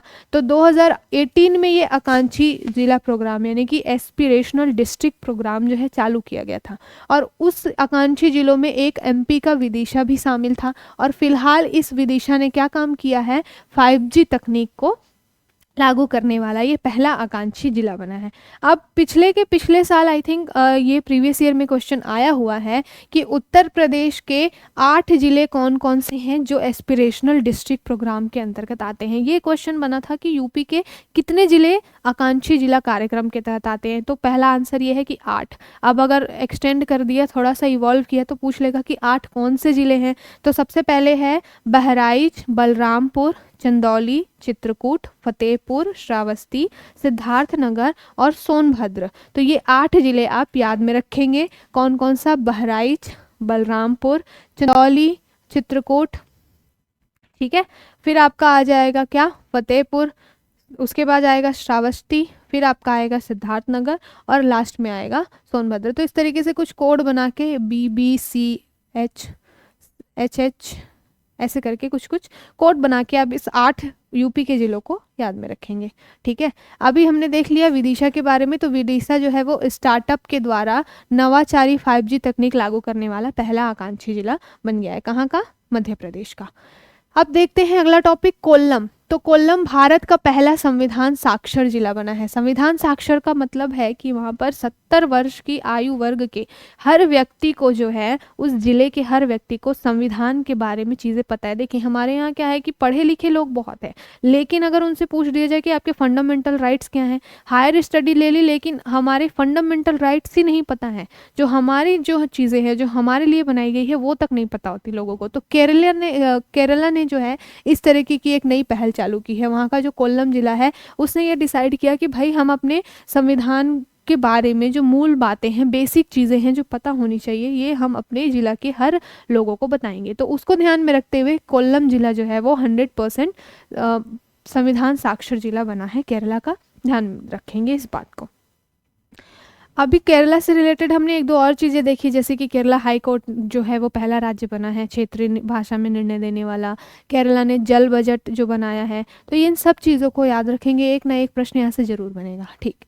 अब देख लेते हैं कि जो केरला का कोल्लम है पहला संविधान साक्षर बना है, कब बना है, ये 14 जनवरी को बना, ठीक है। पिछले साल ये 14 जनवरी को बना। और कौन सी प्रोग्राम के तहत, तो द सिटीजन 2022 प्रोग्राम चलाया गया था, उसके तहत ये पूरा संविधान साक्षर अभियान चलाया गया। सीएम कौन है वहाँ के, तो पिनराई विजयन जी जो हैं वो केरला के सीएम हैं। ध्यान में रखेंगे। इस जिले में लगभग 7 लाख से अधिक परिवार जो हैं उनको पूरा ये संविधान साक्षर बनाने का जिम्मा लिया गया था। इसमें इंपॉर्टेंट क्या है कि 2000 प्रशिक्षकों को पहले ट्रेनिंग दी गई थी, कि 2000 जो प्रशिक्षक हैं उनको ट्रेनिंग दी गई, उनको संविधान के बारे में लोगों को कैसे जागरूक करना है, बताना है, साक्षर करना है। तो इन जो 2000 प्रशिक्षक हैं उनको एक नाम दिया गया, क्या, सीनेटर। तो 2000 प्रशिक्षक जो थे उनको सीनेटर का नाम दिया गया, और ये सीनेटर्स ने क्या है, कोल्लम जिले को 100% संविधान साक्षर बना दिया। चलिए अगला देखते हैं कि राष्ट्रीय ग्रीन हाइड्रोजन मिशन। राष्ट्रीय ग्रीन हाइड्रोजन मिशन वर्ष 2047 तक का हमारा विज़न है। क्या विज़न है कि भारत एक ऊर्जा स्वतंत्र यानी कि एनर्जी इंडिपेंडेंट राष्ट्र बन जाएगा। कब तक, वर्ष 2047 तक। तो इस डेट को और इस सन को याद रखिएगा कि 2047 तक हमें क्या है, एनर्जी इंडिपेंडेंट बनना है। तो ये हमारा टारगेट है। एनर्जी इंडिपेंडेंट बनने का मतलब क्या है, कि हम जो कोल वगैरह हैं उस पर अपनी डिपेंडेंसी को कम करेंगे, साथ के साथ में हम रिन्यूएबल एनर्जी के रूप में हरित हाइड्रोजन पर अपने क्या है ज़्यादा से ज़्यादा ध्यान देंगे। 2047 के एनर्जी इंडिपेंडेंट के साथ साथ एक और चीज़ हमने विज़न ले रखा है कि 2070 तक हमें क्या करना है, नेट ज़ीरो कार्बन एमिशन करना है। नेट ज़ीरो, शुद्ध नेट ज़ीरो मतलब कि हम ऐसी एनर्जी उत्पादित करेंगे, ऐसा एनर्जी प्रोड्यूस करेंगे जिसमें कार्बन का उत्सर्जन बिल्कुल भी ना हो। ठीक है, तो इस विज़न को याद रखेंगे कि 2070 तक नेट ज़ीरो कार्बन एमिशन और 2047 तक क्या है, आपको एनर्जी इंडिपेंडेंट बनना है। तो इन दो चीज़ों को ध्यान रखेंगे। अब हम देख लेते हैं कि जो ग्रीन हाइड्रोजन मिशन है ये क्यों शुरुआत की गई है। पहली बात तो ये कि ये 4 जनवरी को चालू हुई है केंद्रीय मंत्रिमंडल के द्वारा, राष्ट्रीय ग्रीन हाइड्रोजन मिशन। इसका टारगेट क्या है कि 2030 तक निम्न संभावित परिणाम हमें प्राप्त करने हैं। 2030 तक क्या क्या प्राप्त करना है हमें, 125 गीगावाट की संबद्ध अक्षय ऊर्जा। अक्षय ऊर्जा मतलब क्या, रिन्यूएबल एनर्जी, जिसको हम बार बार उपयोग कर सकते हैं, बार बार पुनरुत्पादित कर सकते हैं। ठीक है, एक होती है कि रिन्यूएबल एनर्जी, दूसरी होती है कि नॉन रिन्यूएबल, जिसको क्या है जैसे कोयला हो गया, पेट्रोल हो गया, ये सब बहुत सालों में बनते हैं और जिसको प्राप्त करना बहुत आसान नहीं होता। साथ के साथ क्या होता है, इसमें पर्यावरण को प्रदूषण भी बहुत ज़्यादा होता है। ठीक है, लेकिन हमें क्या करना है, 2030 तक 125 गीगावाट, 125 गीगावाट, ये आपसे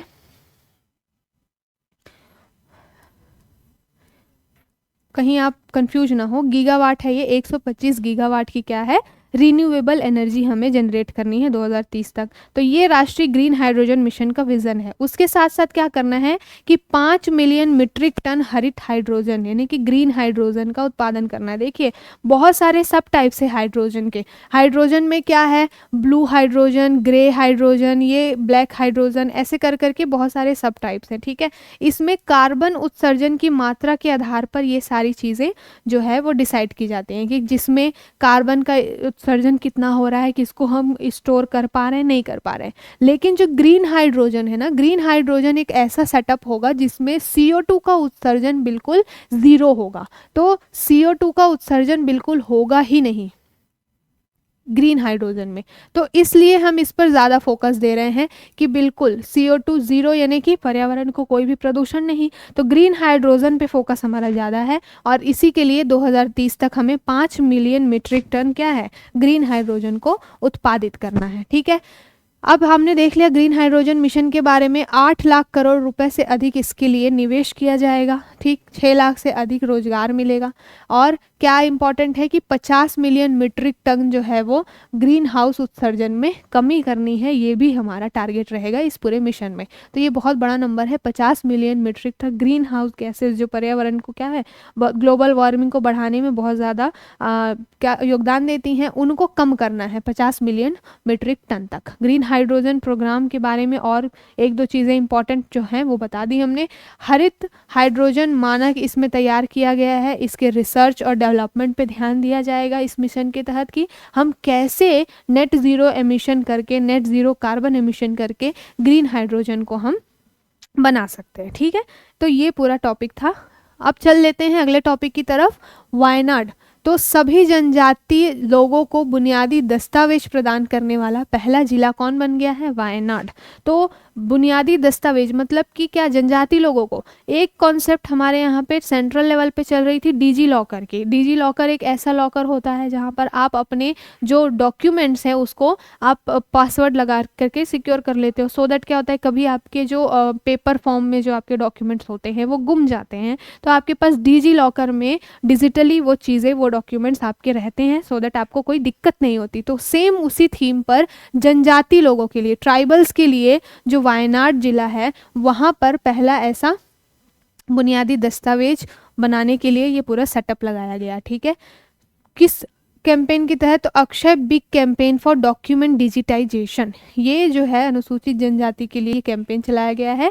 कैंपेन का फुल फॉर्म क्या है, Akshay big campaign for document digitisation, और ये केरल के वायनाड जिले में ये पूरा जनजातियों के लिए एक तरीके का क्या है, ये डिजी लॉकर है। तो ध्यान में रखेंगे ये भी केरला का वायनाड जिला। ठीक, अब ये देख लेते हैं कि जनजाति लोगों के लिए ऐसा करने वाला देश का पहला जिला बना है केरला का वायनाड जिला। इसमें क्या होगा, जितने भी बुनियादी दस्तावेज हैं जैसे कि आपके बर्थ सर्टिफिकेट हो गया, राशन कार्ड हो गया, आधार कार्ड हो गया, बैंक डिटेल्स हो गई, इन सारी चीज़ों को यहाँ पर क्या है, डिजी लॉकर में स्टोर करके रखा जाएगा। अब चलते हैं अगले टॉपिक की तरफ। भारत का सबसे बड़ा तरल अपशिष्ट उपचार संयंत्र, जो लिक्विड वेस्ट है उसको ट्रीट करने के लिए भारत का सबसे बड़ा उपचार संयंत्र बना है। कहाँ पर बना है भाई? सबसे पहली बात तो ये है कि ये घरेलू सीवेज और औद्योगिक सीवेज और साथ के साथ तूफान वगैरह से जो सीवेज आते हैं उन सब को ये क्या करने वाला है, ट्रीट करने वाला है। कहाँ पर? आंध्र प्रदेश का जो तिरुपति नगर निगम है वहाँ पर ये पूरा संयंत्र को सेटअप किया जा रहा है। भारत का सबसे बड़ा तरल अपशिष्ट है ना, लिक्विड अपशिष्ट, उसको ये क्या करेगा, ट्रीट करेगा। जगह याद रखिएगा, तिरुपति नगर निगम, आंध्र प्रदेश। कौन सी तकनीक से? तो ये तकनीक इंपॉर्टेंट है, फाइटोरिड तकनीक। ये आपसे कहीं ना कहीं स्टेटमेंट में पूछ सकता है, साइंस के क्वेश्चन में, साइंस के टॉपिक में। फाइटोरिड तकनीक का प्रयोग किसके लिए किया जाता है? तो तरल अपशिष्टों के मैनेजमेंट के लिए किया जाता है। तो फाइटोरिड किससे संबंधित है? तरल अपशिष्ट से संबंधित है, इसको ध्यान रखिएगा। और ये संयंत्र बन कहाँ रहा है? तो ये बन रहा है आंध्र प्रदेश के तिरुपति नगर निगम में। ठीक, अब यहाँ पर क्या किया जाएगा कि जो वाटर, जो वेस्ट है उसको मैनेज करने का काम, उसको ट्रीट करने का काम, और प्रतिदिन 5 MLD यानी कि million litre per day, 5 million litre per day जो है वो अपशिष्ट का क्या किया जाएगा, ट्रीटमेंट किया जाएगा। अभी देख लेते हैं कि वो तो भारत का है। अब देख लेते हैं कि एशिया का सबसे बड़ा सीवेज उपचार संयंत्र, ये अभी बनने वाला है, अंडर प्रोसेस है। कहाँ पर बनेगा? ये एशिया का सबसे बड़ा सीवेज उपचार संयंत्र ये हमारे दिल्ली में बनेगा। दिल्ली में कहाँ पर? तो दिल्ली में ओखला सीवेज उपचार संयंत्र के रूप से ये बनेगा। अभी तो हमने जो तिरुपति वाला देखा वो 5 मिलियन मीट्रिक टन था, ये जो होगा वो 564 यानी कि 564 मिलियन लीटर पर डे जो है वो वेस्ट का जो क्या करेगा, उपचार करेगा। ठीक है, एशिया का ये लार्जेस्ट है। कहाँ पर? दिल्ली के आपके ओखला सीवेज उपचार संयंत्र में ये स्थापित होने जा रहा है। ठीक, अब देख लेते हैं अगला टॉपिक, हाउसिंग सोसाइटी के लिए भारत का पहला सौर संयंत्र। तो महाराष्ट्र, मुंबई का जो विवेरिया कॉन्डोमिनियम एक हाउसिंग सोसाइटी का नाम है, वहाँ पर इस तरीके की पहली पहल करने जा रही है। कौन? Tata power renewable energy limited क्या करने जा रही है? सौर संयंत्र का स्थापना करने जा रही है। पहली बार ऐसा हो रहा है कि भारत में किसी हाउसिंग सोसाइटी में जो है वो सौर संयंत्र की स्थापना हो रही है, और इस हाउसिंग सोसाइटी की पर डे की जो भी इलेक्ट्रिसिटी की खपत होगी वो इस सौर ऊर्जा के माध्यम से पूरी की जाएगी। तो आप इसको ध्यान रखिएगा। कहाँ? विवेरिया कॉन्डोमिनियम कहाँ का है? मुंबई का है। ये पूरा सौर संयंत्र बना कौन रहा है? तो Tata power renewable energy limited जो है वो पूरा बना रही है। महाराष्ट्र के ये हिमायतनगर जिले में आता है, और ये 3.125 मेगावाट क्षमता के सौर संयंत्र को स्थापित करेगा। तो 3.125 मेगावाट इसकी क्षमता रहने वाली है, और इसकी वजह से क्या होगा, जो 6.15 मीट्रिक टन CO2 उत्सर्जन को कम किया जाएगा। ठीक, अब देख लेते हैं अगला टॉपिक, अगेन केरला आ गया। देखिए, देश का पहला पूर्ण डिजिटल बैंकिंग राज्य बन गया है। पूर्ण डिजिटल बैंकिंग बहुत बड़ा अपने आप में उपलब्धि है ये, कि जितने भी उस राज्य के, केरला की जितने भी सदस्य, जितने भी जनसंख्या है, जितनी भी आबादी है, वो क्या है, बैंकिंग से जुड़ गई है ना, मुख्य धारा में है, और साथ के साथ में इकोनॉमिकली वो बैंकिंग से जुड़ गई है। तो केरला ऐसा करने वाला पहला पूर्ण डिजिटल बैंकिंग राज्य बना है। अब यहाँ पे क्या 24/7 आप क्या है, ऑनलाइन बैंकिंग सेवाओं का लाभ उठा सकते हैं। कहाँ पर? केरला में। ठीक है, 7 जनवरी को ये पूरी पहल हुई थी। सीएम कौन है? पिनराई विजयन जी हैं। और मैंने बता ही दिया कि क्या है, डिजिटल भुगतान पारिस्थितिकी तंत्र का विस्तार किया गया है, मतलब आप बैंकिंग सुविधाएं ऑनलाइन ले सकते हैं 24/7। कहाँ? केरला में। लास्ट टॉपिक है हमारा स्मार्ट कार्यक्रम। तो स्मार्ट का फुल फॉर्म क्या है, पहले ये देख लेते हैं। Scope for main stream Ayurveda research in teaching professionals. तो यहाँ पर आपको ये टॉपिक टर्म मिला आयुर्वेद, तो समझ जाइएगा कि आयुर्वेद से रिलेटेड है क्या ये जो स्मार्ट प्रोग्राम है वो। अब बहुत सारी चीज़ें इस तरीके के प्रोग्राम चलते रहते हैं, तो कई बार क्या होता है, कन्फ्यूजन हो जाता है। तो ये वाला जो स्मार्ट है, ये स्मार्ट आपका आयुर्वेद से रिलेटेड है, इसको ध्यान में रखिएगा। इसका फुल फॉर्म मैंने बता दिया, scope for main stream Ayurveda research in teaching professionals, ठीक है। तो आयुर्वेद के क्षेत्र में अनुसंधान करने के लिए और क्या है, नित नए, मतलब अभी तक तो कि छोटे मोटे लेवल पे कोई बीमारी होती है तो उसमें आयुर्वेद का कई लोग उपचार लेते हैं, लेकिन अब बड़ी से बड़ी बीमारी, डायबिटीज़ हो गई, ब्लड प्रेशर हुआ, बड़ी बीमारियां और भी हुई, हार्ट डिजीज़ हुई, उनमें आयुर्वेद के थ्रू क्या प्रोग्रेस की जा सकती है, कैसे ट्रीटमेंट किया जा सकता है, इससे रिलेटेड ये पूरा कार्यक्रम है, ठीक है। इस कार्यक्रम को चला कौन रहा है, तो भारतीय चिकित्सा प्रणाली के लिए राष्ट्रीय आयोग यानी कि NCISM, national commission for Indian system of medicine, और CCRAS मिल करके ये पूरा चला रहे हैं। तो इसको याद रखिएगा कि NCISM और उसके साथ में जो CCRAS, central council for research इन आयुर्वेद जो है वो इसको चला रहा है, ठीक है। तो ये पूरा स्मार्ट कार्यक्रम था। किसके अधीन है ये दोनों, ये आयुष मंत्रालय के अधीन आते हैं, आयुर्वेद से रिलेटेड है, इसको ध्यान रखिएगा।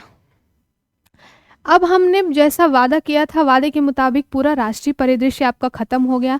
मैंने बोला था कि जब हम पूरा टॉपिक हमारा राष्ट्रीय परिदृश्य ख़त्म होगा तो हम लास्ट में ये संक्षिप्तियाँ भी एक बार देख लेंगे, सो दैट आपका क्विक रिवीजन हो जाए कि अभी आपने 2-3 क्लासेस में क्या पढ़ा, ठीक है। तो हम बिल्कुल वन लाइनर ये हैं, मतलब रैंडम चलेंगे और आपका रिवीजन होता चलेगा, ठीक है। तो सबसे पहला जो पॉइंट है वो क्या है, राष्ट्रीय परिदृश्य की संक्षिप्तियों में वाइब्रेंट गुजरात वैश्विक शिखर सम्मेलन। तो वाइब्रेंट गुजरात वैश्विक शिखर सम्मेलन कब आयोजित किया गया है, ये 10 से 12 जनवरी को। इसका कौन सा संस्करण आया है, ये 10वां संस्करण आया है, ठीक है। ये अभी रिसेंट में हुआ है, 10 से 12 जनवरी 2024। तो ये आपके लिए इंपॉर्टेंट है क्योंकि एग्जाम में आपसे मोस्ट रिसेंट 6-7 महीनों का पूछा जाएगा, और इन केस एग्जाम पोस्टपोन्ड हुआ तो अगले 2-3 महीनों का भी पूछा जाएगा, वो भी हम कवर करेंगे। फिलहाल हम इसको खत्म कर लेते हैं। तो वाइब्रेंट गुजरात वैश्विक शिखर सम्मेलन का 10वां संस्करण 10 से 12 जनवरी को लॉन्च किया गया, ये इंपॉर्टेंट है। दूसरा देख लेते हैं कि वेस्ट बंगाल सरकार ने किस दिन को अपना राज्य दिवस घोषित किया है। तो पोइला बैसाख करके उन्होंने जनवरी 1 जनवरी को, जैसे हम न्यू ईयर मनाते हैं तो ये भी न्यू ईयर मनाएंगे, नाम इन्होंने चेंज कर दिया है। जो दीदी जी हैं, ममता दीदी हैं, उन्होंने अब रख दिया है पोइला बैसाख। तो बंगाली नववर्ष का ये पहला दिन रहने वाला है, पोइला बैसाख, ये पश्चिम बंगाल का राज्य दिवस होगा, तो ध्यान रखिएगा। उसके बाद चल लेते हैं कि एक राज्य गीत भी है पश्चिम बंगाल का, कौन सा, बांग्लार माटी, ठीक है, बांग्लार जल, ये रविंद्रनाथ टैगोर जी के द्वारा लिखा गया है। ये वेस्ट बंगाल का क्या है, राज्य गीत है, इंपॉर्टेंट है। उसके बाद चलते हैं, अगला वन लाइनर देखते हैं। केंद्रीय मंत्रिमंडल ने किस हवाई अड्डे को अंतर्राष्ट्रीय विमानपत्तन घोषित किया है। तो इंपॉर्टेंट है, ये क्वेश्चन बन सकता है। अंतर्राष्ट्रीय हवाई अड्डा किसे बोला गया है, किसे घोषित किया गया है, तो सूरत हवाई अड्डा जो है गुजरात का, उसको केंद्रीय मंत्रिमंडल ने हवाई अड्डा, अंतर्राष्ट्रीय हवाई अड्डा घोषित किया, ठीक है, विमानपत्तन। अगला देखते हैं कि भारत का पहला पूर्णतः इंटीग्रेटेड स्कूल ऑफ सस्टेनेबिलिटी कहाँ लॉन्च किया गया है। तो इंटीग्रेटेड स्कूल ऑफ सस्टेनेबिलिटी ये IIT कानपुर के परिसर में बनाया गया है, ये ठीक है। अब देख लेते हैं अगला, ये बहुत हाईलाइटेड रहा, कैश फॉर क्वेरी घोटाला। महुआ मोइत्रा जी जो हैं वो अखिल भारतीय तृणमूल कांग्रेस की, इनके ऊपर इल्ज़ाम लगे थे कि इन्होंने सदन में कुछ अडानी से रिलेटेड जो क्वेश्चन पूछा था वो पैसे लेकर के पूछा था। तो कैश फॉर मनी घोटाले में किसको अयोग्य घोषित किया गया, तो नाम याद रखिएगा, महुआ मोइत्रा जी को। कौन से विधानसभा क्षेत्र से, लोकसभा क्षेत्र से आती हैं ये, तो ये कृष्णानगर वेस्ट बंगाल लोकसभा सीट से ये आती हैं, ठीक है। अब देख लेते हैं अगला, किसके द्वारा क्राइम इन इंडिया 2022 रिपोर्ट जारी की गई है। तो क्राइम की बात आती है तो जो आपका नेशनल क्रिमिनल रिकॉर्ड ब्यूरो है, NCRB जो है वो सामने आता है। क्राइम के मामले में भी सुसाइडल जो रैंकिंग है या सूचकांक है वो भी यही जारी करता है, ठीक है। तो ये आ गया NCRB the crime in India report 2022 किसने जारी किया, NCRB ने। अगला देख लेते हैं कि रिपोर्ट के अनुसार प्रति लाख जनसंख्या पर अपराध कितने हुए हैं। तो प्रति लाख जनसंख्या पर अपराध जो 2021 में 445.9 से घट करके क्या हो गया है, 2022 में ये हो गया है 422.2। ठीक, इसमें कुछ नए टॉपिक्स भी हैं, तो राष्ट्रीय परिदृश्य के लिए जो हमने अलग से टॉपिक्स डिस्कस किए इन डिटेल वो भी, और साथ के साथ ये वन लाइनर में भी बहुत सारी इंपॉर्टेंट चीजें आपको मिलेंगी, ठीक है। तो आपको याद रखना है कि क्राइम इन इंडिया रिपोर्ट पहली बात तो NCRB लॉन्च करती है, और ये 2021 में 445.9 से घट करके अभी क्राइम जो है वो 422 हो गया है, बहुत ज़्यादा तो कम नहीं हुआ है, अभी भी है काफ़ी। प्रति लाख जनसंख्या में सबसे कम अपराध कहाँ पर हुए हैं, तो ये बहुत चौंकाने वाला मामला है कि कोलकाता जो है, कोलकाता में सबसे कम अपराध दर्ज किए गए हैं। अब दर्ज किए गए हैं इसका मतलब है कि हो सकता है अपराध हुए हों लेकिन वो कंप्लेंट ही ना की गई हो उसकी, ये भी संभावनाएं हैं। फिलहाल याद रखिएगा कि सबसे कम अपराध कहाँ पर, कोलकाता, वेस्ट बंगाल। अगला देखते हैं कि विश्व के पहले पोर्टेबल अस्पताल का अनावरण। पोर्टेबल अस्पताल एक जगह से उठा करके दूसरी जगह कहीं पर भी ले जा सकते हैं जहाँ पर जैसी नीड हो, तो ये गुरुग्राम हरियाणा में बना है पोर्टेबल हॉस्पिटल। इसका नाम क्या है, तो नाम रखा गया है आरोग्य मैत्री एड क्यूब। तो अस्पताल क्या है, पोर्टेबल अस्पताल कहाँ पर बन रहा है, गुरुग्राम हरियाणा में। नाम क्या है, आरोग्य मैत्री एड क्यूब। ठीक है, किस परियोजना के तहत इसको बनाया गया है, तो एक भीष्म परियोजना चल रही है, भीष्म परियोजना के तहत ये पोर्टेबल हॉस्पिटल। तो ये भीष्म परियोजना को भी ध्यान में रखिएगा, कहीं आप भूल जाएं, कंफ्यूज हो जाएं। तो भीष्म परियोजना क्या है, ये क्या है, पोर्टेबल हॉस्पिटल है, इसको ध्यान रखिएगा। कहाँ पर ये बन रहा है, तो ये पोर्टेबल हॉस्पिटल जो है वो आपका बन रहा है हरियाणा, गुरुग्राम में। ठीक, आप याद रखिएगा। चलिए आगे चलते हैं। अगला, केंद्रीय मंत्रिमंडल ने विशेष रूप से संवेदनशील जनजातियों के लिए किस योजना को मंजूरी दी है, तो पीएम जनमन। इसके बारे में हमने देखा था कि जो ट्राइब्स हैं उनके लिए ये है, तो संवेदनशील जनजातियों के लिए पीएम जनमन। अभी देख लेते हैं इसका फुल फॉर्म क्या है, प्रधानमंत्री जनजाति आदिवासी न्याय महाअभियान। तो जनजाति आदिवासी न्याय महाअभियान यानी कि पीएम जनमन, जनजाति आदिवासी न्याय महाअभियान, पीएम जनमन। अब देख लेते हैं अगला कि द हम्प करके एक द्वितीय संग्रहालय, द्वितीय विश्व युद्ध संग्रहालय बना है, कहाँ पर, पासीघाट अरुणाचल प्रदेश में। तो पासीघाट अरुणाचल प्रदेश में द हम्प करके दूसरा द्वितीय विश्व युद्ध से संबंधित संग्रहालय बना है। अब इस संग्रहालय में क्या होगा कि द्वितीय विश्व युद्ध में जितने भी लोग जिन्होंने अपनी जान गंवाई थी उनको यहाँ पर श्रद्धांजलि दी जाएगी और उनसे रिलेटेड चीज़ें यहाँ पे होंगी। तो नाम याद रखिएगा, नाम इम्पॉर्टेंट है, द हम्प। द हम्प ये क्या है, एक संग्रहालय है, कहाँ पर, उत्तराखंड में। मैं उत्तराखंड को छोटे फॉर्म में लिख रही हूँ, ये यूके नहीं, ब्रिटेन नहीं है, उत्तराखंड है। ठीक है, उत्तराखंड का पासीघाट। तो उत्तराखंड का पासीघाट, यहाँ पर द हम्प करके द्वितीय विश्व युद्ध से रिलेटेड संग्रहालय बन रहा है। ठीक है, अगला देखते हैं। अगला देख लेते हैं हम कि महिला स्वयं सहायता समूहों के लिए ये ड्रोन दीदी प्रोजेक्ट हमने चर्चा की थी कि कुछ 500 ड्रोन्स जो डिस्ट्रीब्यूट किए जाएंगे, महिलाओं को उनको चलाना सिखाया जाएगा, फिर महिलाएं क्या करेंगी, किसानों को उसके बारे में ट्रेनिंग देंगी। ठीक है, तो ये हो गया ड्रोन दीदी महिला स्वयं सहायता समूह से रिलेटेड। अगला देख लेते हैं कि 10,000वां जन औषधि केंद्र कहाँ पर उद्घाटित किया गया है, कहाँ पर उद्घाटन हुआ है, तो एम्स देवघर झारखंड में 10,000वां जन औषधि केंद्र। पीएम जन औषधि केंद्र क्या है, जहाँ पर दवाइयाँ जो है वो लगभग 50% आपको छूट में मिलती है ना। तो वो 10,000वां जो जन औषधि केंद्र है वो देवघर एम्स झारखंड का है, वहाँ पर बना है। ठीक है, आयुष्मान भारत हेल्थ और वेलनेस सेंटर का नाम बदल करके क्या कर दिया गया है, अब कर दिया गया है आयुष्मान आरोग्य मंदिर। ठीक, अगला देखते हैं कि काशी तमिल संगम का दूसरा चरण कब आयोजित किया गया, ये बहुत ही इंपॉर्टेंट है। काशी तमिल संगम 13 से 30 दिसंबर 2023 में, तो रिसेंट ही अभी 2-3 महीने पहले हुआ है।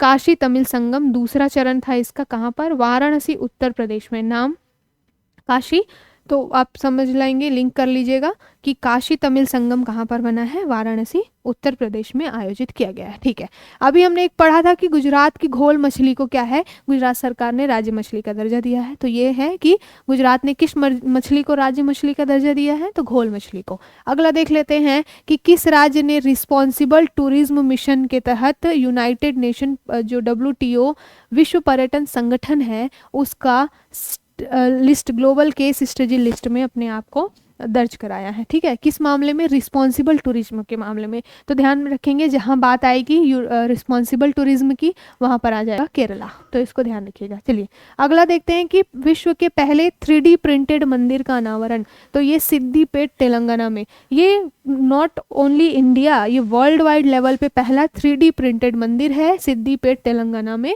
भगवान राम से रिलेटेड ये मंदिर है, देखिएगा इसको। अब देखते हैं अगला, साथी पोर्टल लॉन्च किया गया है, किसके द्वारा? तो साथी जो है वो शिक्षा मंत्रालय से संबंधित है, शिक्षा मंत्रालय के साथ साथ आईआईटी कानपुर। साथी का फुल फॉर्म क्या है? Self assessment test and help for entrance examination. तो एंट्रेंस एग्जामिनेशन के लिए बच्चों को हेल्प करने के लिए ये साथी पोर्टल शिक्षा मंत्रालय और आईआईटी कानपुर की पहल है। अब देख लेते हैं अगला, हमने ये डिस्कस किया था अग्नि के बारे में, जो आयुर्वेद ज्ञान नैपुण्य करके मैंने बताया था। तो आयुर्वेद ज्ञान नैपुण्य इनिशिएटिव यानी कि अग्नि, इसका फुल फॉर्म था आयुर्वेद ज्ञान नैपुण्य, ठीक। तो इसका आप कहाँ पर? केंद्रीय आयुष मंत्रालय के द्वारा इसको लॉन्च किया गया है, तो ध्यान में रखिएगा। आयुर्वेद ज्ञान नैपुण्य में क्या था कि आयुर्वेद से रिलेटेड क्या क्या चीज़ें हो सकती हैं, क्या प्रोग्रेस हो सकती हैं, इसके लिए ये पूरा अग्नि मिशन, अग्नि इनिशिएटिव लाया गया था, ठीक है। तो इसको ध्यान में रखिएगा, अग्नि का फुल फॉर्म भी आपसे पूछा जा सकता है। अब देख लेते हैं अगला कि किस शहर में विकसित भारत संकल्प यात्रा, तो ये बहुत ही इंपॉर्टेंट है। विकसित भारत संकल्प यात्रा जो है वो खूंटी झारखंड में चालू किया गया। कब? 15 नवंबर। 15 नवंबर की डेट मैंने पहले क्लास में बताई थी कि जो बिरसा मुंडा जो है, भगवान बिरसा मुंडा है, धरती आबा है, उनकी जन्म जयंती है और इसको जनजातीय गौरव दिवस के रूप में मनाया जाता है। तो उसी दिन जो मोदी जी ने खूंटी झारखंड से विकसित भारत संकल्प यात्रा की शुरुआत की है, ठीक है। अब देख लेते हैं अगला, बहुत ही इंपॉर्टेंट। क्यों इंपॉर्टेंट है? क्योंकि ये यूपी से रिलेटेड अभियान है कि हर बच्चे के लिए हर अधिकार। ये अभियान कहाँ का है? उत्तर प्रदेश का। तो हर बच्चे के लिए हर अभियान जो अभियान है वो यूपी का है, याद रखिएगा। अगला देखते हैं कि city investment to innovate integrate and sustain, ये क्या है? सिटीज़ का फुल फॉर्म है। सिटीज़ 2.0 लॉन्च कहाँ से किया गया है? नई दिल्ली से, याद रखेंगे। क्या है ये? एकीकृत अपशिष्ट प्रबंधन के साथ साथ चक्रीय अर्थव्यवस्था को बढ़ावा देने के लिए ये सिटीज़ 2.0 लॉन्च किया गया, ठीक है। तो अपशिष्ट प्रबंधन और चक्रीय अर्थव्यवस्था कहाँ पर? नई दिल्ली। क्या है? सिटीज़ 2.0। उत्तर प्रदेश का अगला टॉपिक है, अगला लाइन है कि उत्तर प्रदेश के पहले भेड़ बकरी पालन प्रशिक्षण केंद्र का। देखिए अगर आपने प्रीवियस ईयर को देखा होगा तो कहाँ पर वेजिटेबल संस्थान है, वेजिटेबल रिसर्च इंस्टीट्यूट के बारे में पूछा है, कहाँ पर पशु संरक्षण के लिए केंद्र है, ये सारी चीज़ें पूछी गई है। तो अभी रीसेंट अपडेट क्या है कि यूपी के इटावा में भेड़ बकरी पालन प्रशिक्षण केंद्र की स्थापना की गई है। कब की गई है? 2 नवंबर को। तो आपके लिए ये इंपॉर्टेंट है, इटावा में भेड़ बकरी पालन, यूपी, याद रखिएगा। अब देख लेते हैं अगला, एक और है यूपी से रिलेटेड ही है कि किस जिले में देश के सबसे बड़े कन्या पूजन कार्यक्रम शक्ति वंदन। ये जब मैं करंट पढ़ा रही थी उस टाइम मैंने ये कन्या पूजन शक्ति वंदन के बारे में आपसे लोगों से चर्चा की थी। तो वहाँ पर 9 कन्याओं का कुछ पूजन किया गया था। किस जिले में किया गया था? तो गोंडा जिले में किया गया था। इसको ध्यान रखिएगा, यूपी का गोंडा जिला कहाँ है? कन्या पूजन कार्यक्रम शक्ति वंदन। तो कार्यक्रम का नाम भी याद रखिएगा, शक्ति वंदन कन्या पूजन कार्यक्रम था। कहाँ पर? यूपी के गोंडा जिले में। आगे देखते हैं कि जो नरेंद्र मोदी जी हैं उन्होंने चित्तौड़गढ़ राजस्थान में एक ऐतिहासिक मंदिर का दौरा किया। अब मोदी जी ने दौरा किया तो इम्पोर्टेंट हो जाता है, कौन सा मंदिर है वो? सावरिया सेठ मंदिर। तो चित्तौड़गढ़ में है सावरिया सेठ मंदिर, याद रखिएगा, ठीक है। अब देख लेते हैं कि आईएसओ प्रमाणन प्राप्त करने वाला भारत का पहला थाना, महिला थाना कौन सा बना है? ये क्वेश्चन बहुत इंपॉर्टेंट है, ये प्रश्न बन सकता है। आईएसओ इंटरनेशनल लेवल पे जिला जो पुलिस थाना है वहाँ पर अच्छी इंफ्रास्ट्रक्चर के लिए, कैदियों के, महिला कैदियों के अच्छे विकास के लिए, अच्छी चीज़ जो सुविधाएं देने के लिए ये भोपाल का जो मध्य प्रदेश भोपाल का जो महिला थाना है उसको ये सर्टिफिकेट दिया गया है आईएसओ के द्वारा, ठीक। आगे चलते हैं कि देश की पहली रैपिड रेल, देखिए हमने चर्चा की थी, जो साहिबाबाद से दुहाई के लिए चल रही थी 17 किलोमीटर, दिल्ली मेरठ गाजियाबाद कॉरिडोर पे रैपिड रेल सेवा, उसका नाम क्या था? तो नमो भारत उसका नाम था, ठीक। राष्ट्रव्यापी ऑपरेशन चक्र 2, तो चक्र 2 जो है वो सीबीआई का ये अभियान है, ठीक है। किसके लिए? तो संगठित साइबर क्राइम, जो आजकल साइबर क्राइम बहुत ज़्यादा हो रहे हैं, online hacking, phone hacking, digital infrastructure की हैकिंग बहुत ज़्यादा हो रही है, तो उसको ध्यान में रख के सीबीआई ने ऑपरेशन चक्र 2 चलाया है, ध्यान रखिएगा। चलिए अब देख लेते हैं अगला, सामऊ शहीद स्मारक पुस्तकालय कहाँ पर बना है? तो ये बना है गांधीनगर गुजरात में। इसको इनॉग्रेट किसने किया है? तो अमित शाह जी ने इनॉग्रेट किया है। सामऊ शहीद स्मारक, गांधीनगर गुजरात। ये स्मारक किससे संबंधित है? तो 1857 की क्रांति से संबंधित है। 1857 की क्रांति आपके यूपी में जीएस के सिलेबस के लिए इंपॉर्टेंट है, 1857 की क्रांति। और इससे रिलेटेड एक संग्रहालय पुस्तकालय बना हुआ है। कहाँ पर बना हुआ है? सामऊ शहीद संग्रहालय, कहाँ? गांधीनगर गुजरात में। इंपॉर्टेंट है। चलिए आगे देख लेते हैं कि ये हमने चर्चा की थी कि मोदी जी ने युवा विकास के लिए मेरा युवा भारत करके एक मंच को लॉन्च किया है। तो याद रखिएगा कि कौन सा नया सरकारी मंच? मेरा युवा भारत। अब देख लेते हैं उत्तर प्रदेश सरकार ने, इसको भी हमने डिस्कस किया था कि जलीय जीव किसे घोषित किया है? तो गांगेय डॉल्फिन को जलीय जीव घोषित किया गया है। गंगा डॉल्फिन दिवस कब मनाया जाता है? तो 5 अक्टूबर को ये मनाया जाता है।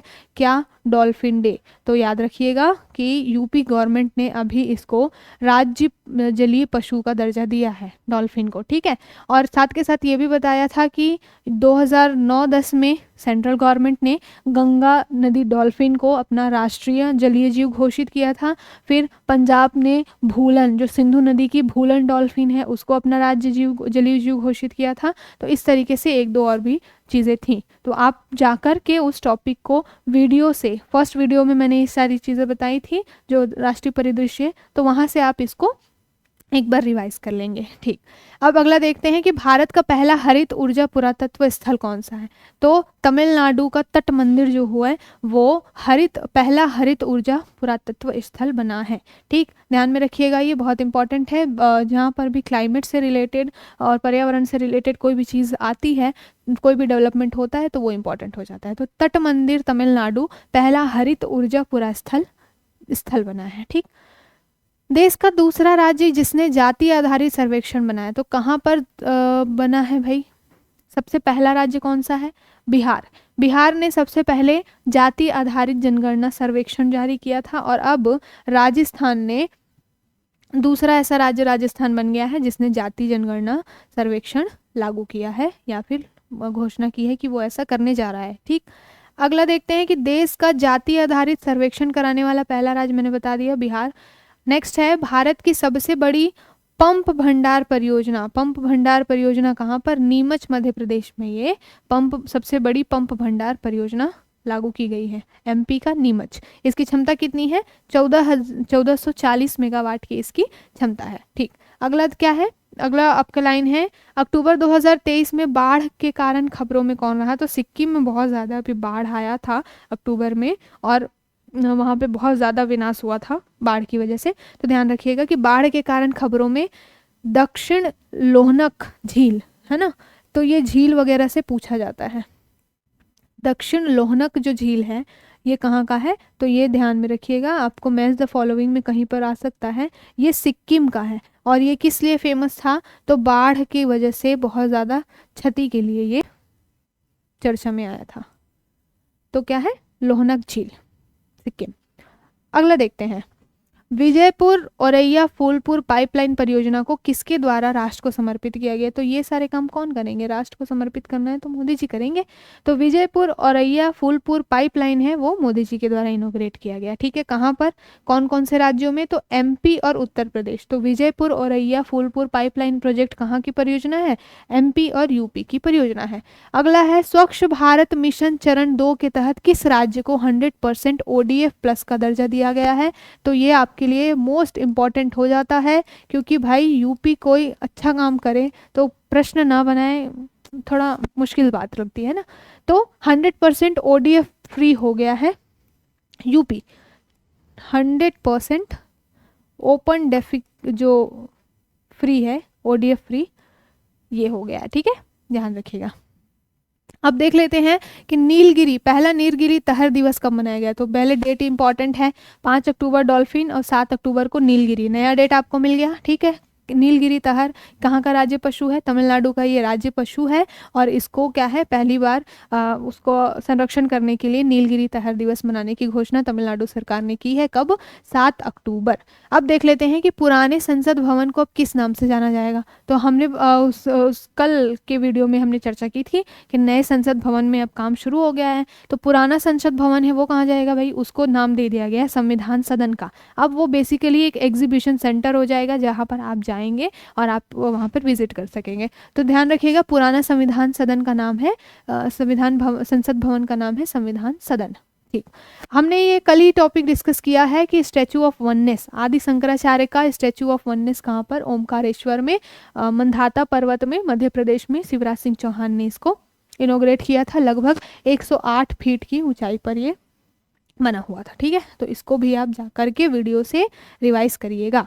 ठीक, अगला, इस विधेयक को राज्यसभा में कब पारित किएगा? अच्छा, कौन सा विधेयक भाई? महिला आरक्षण विधेयक। तो महिला आरक्षण विधेयक हमने बात की थी कि 33% लोकसभा और विधानसभाओं में महिलाओं को आरक्षण देने के लिए नारी शक्ति वंदन विधेयक लाया गया था।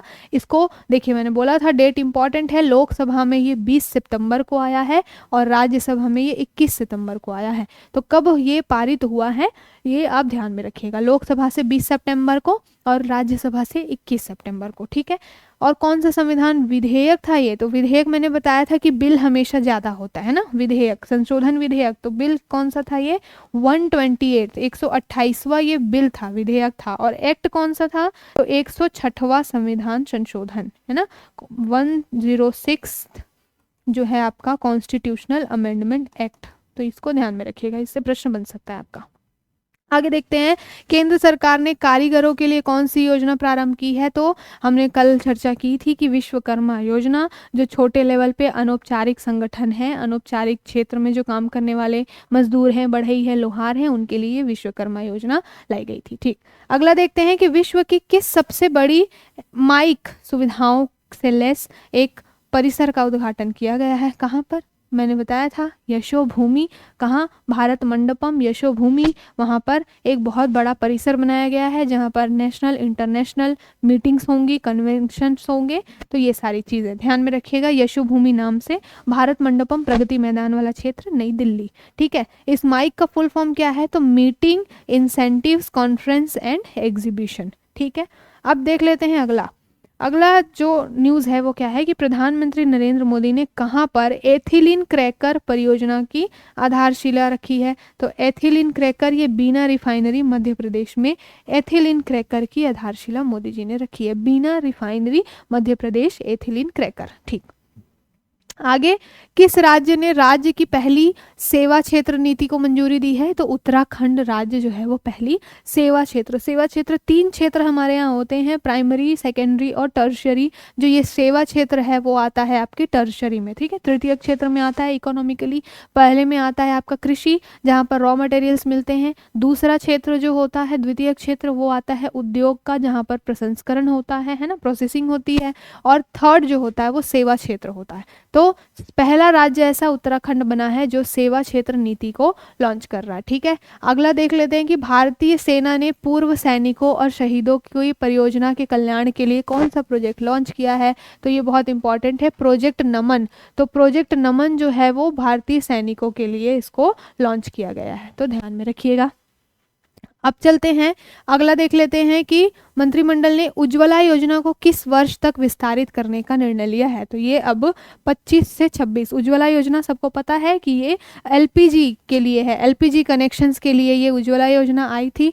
क्या है इसमें कि महिलाओं के जो है धुआं वगैरह से बहुत ज़्यादा हेल्थ खराब होती थी, तो उसके लिए मोदी जी ने उज्ज्वला योजना लाई है। जो सब्सिडाइज जो एलपीजी कनेक्शन दिए जाते हैं तो उसको अब विस्तारित करके 2025-26 तक के लिए बढ़ा दिया गया है। ठीक, अगला देख लेते हैं कि स्वच्छ वायु सर्वेक्षण, ये हमने चर्चा की थी। स्वच्छ वायु सर्वेक्षण में 10 लाख से ज़्यादा आबादी में टॉप 3 कौन है? तो इंदौर, आगरा और ठाणे। ठाणे महाराष्ट्र का और इंदौर और आगरा ये जो है वो स्वच्छ वायु सर्वेक्षण में टॉप 3 है 10 लाख से ज़्यादा आबादी में। ठीक, अब नेक्स्ट देख लेते हैं कि केंद्र सरकार ने उधमपुर रेलवे स्टेशन का नाम बदल के क्या कर दिया है। तो उधमपुर रेलवे जम्मू कश्मीर का नाम बदल के शहीद कैप्टन तुषार महाजन रेलवे स्टेशन के नाम पे रख दिया गया है। तो ध्यान रखिएगा, जम्मू कश्मीर का उधमपुर जो स्टेशन है अब शहीद कैप्टन तुषार महाजन के नाम पे जाना जाएगा। अगला बहुत ही इंपॉर्टेंट यूपी के लिए है, क्या है कि किस नदी में जटायु क्रूज सेवा प्रारंभ की जा रही है। तो यूपी की बात आएगी तो अयोध्या की बात आएगी, अयोध्या की बात आएगी तो सरयू नदी की बात आएगी। तो यूपी अयोध्या सरयू नदी पर ये जटायु क्रूज सेवा प्रारंभ की गई है। ठीक, अगला देख लेते हैं कि यूपी का ही है कि उत्तर प्रदेश का पहला ग्लास स्काई वॉक कहाँ बनाया गया है। ग्लास स्काई वॉक ये बनाया गया है चित्रकूट में, जाइए घूम के आइए यूपी में ग्लास स्काई वॉक कहाँ, चित्रकूट। ठीक, अब देख लेते हैं नेक्स्ट हमारा है आयुष्मान भवा अभियान का उद्घाटन कहाँ से किया गया है। तो ये किया गया है गांधीनगर गुजरात से। आयुष्मान भवा जब हमने ये टॉपिक डिस्कस किया था, कल का वीडियो आप जाके देखिएगा, उसमें हमने ये चर्चा की थी कि यहाँ पर क्या है जो आपके डिजिटल हेल्थ से रिलेटेड जो डिजिटल मिशन है और जो आयुष्मान योजना थी उसके 5 साल पूरे हुए, तो इसके लिए एक कार्यक्रम रखा गया था आयुष्मान भवा। ठीक है, तो हमने अपने वादे के मुताबिक पूरा राष्ट्रीय परिदृश्य कंप्लीट करा दिया है। उससे रिलेटेड जो 1 लाइनर फैक्ट थे वो मैंने रिवाइज करा दिया है। आज के लिए इतना ही। आई होप आज का आपको सेशन बहुत ही अच्छा लगा होगा। नेक्स्ट जो हमारा वीडियो रहेगा वो बहुत ही इंपॉर्टेंट रहेगा, क्योंकि उसमें हम जो इंडाइसेस हैं, रैंकिंग हैं, विश्व धरोहर स्थल हैं, इन सब के बारे में चर्चा करेंगे और इससे क्वेश्चन बनते ही बनते हैं आपके। ठीक है, तो हम नेक्स्ट वीडियो में मिलेंगे फिर। आज के लिए इतना ही, थैंक यू। अब अगर आपको हमारी ये पहल अच्छी लग रही है तो हमारे notebook IAS education for all channel को ज़्यादा से ज़्यादा लाइक करें, शेयर करें, सब्सक्राइब करें और हमारे साथ ऐसे ही लगातार बने रहे। ठीक है।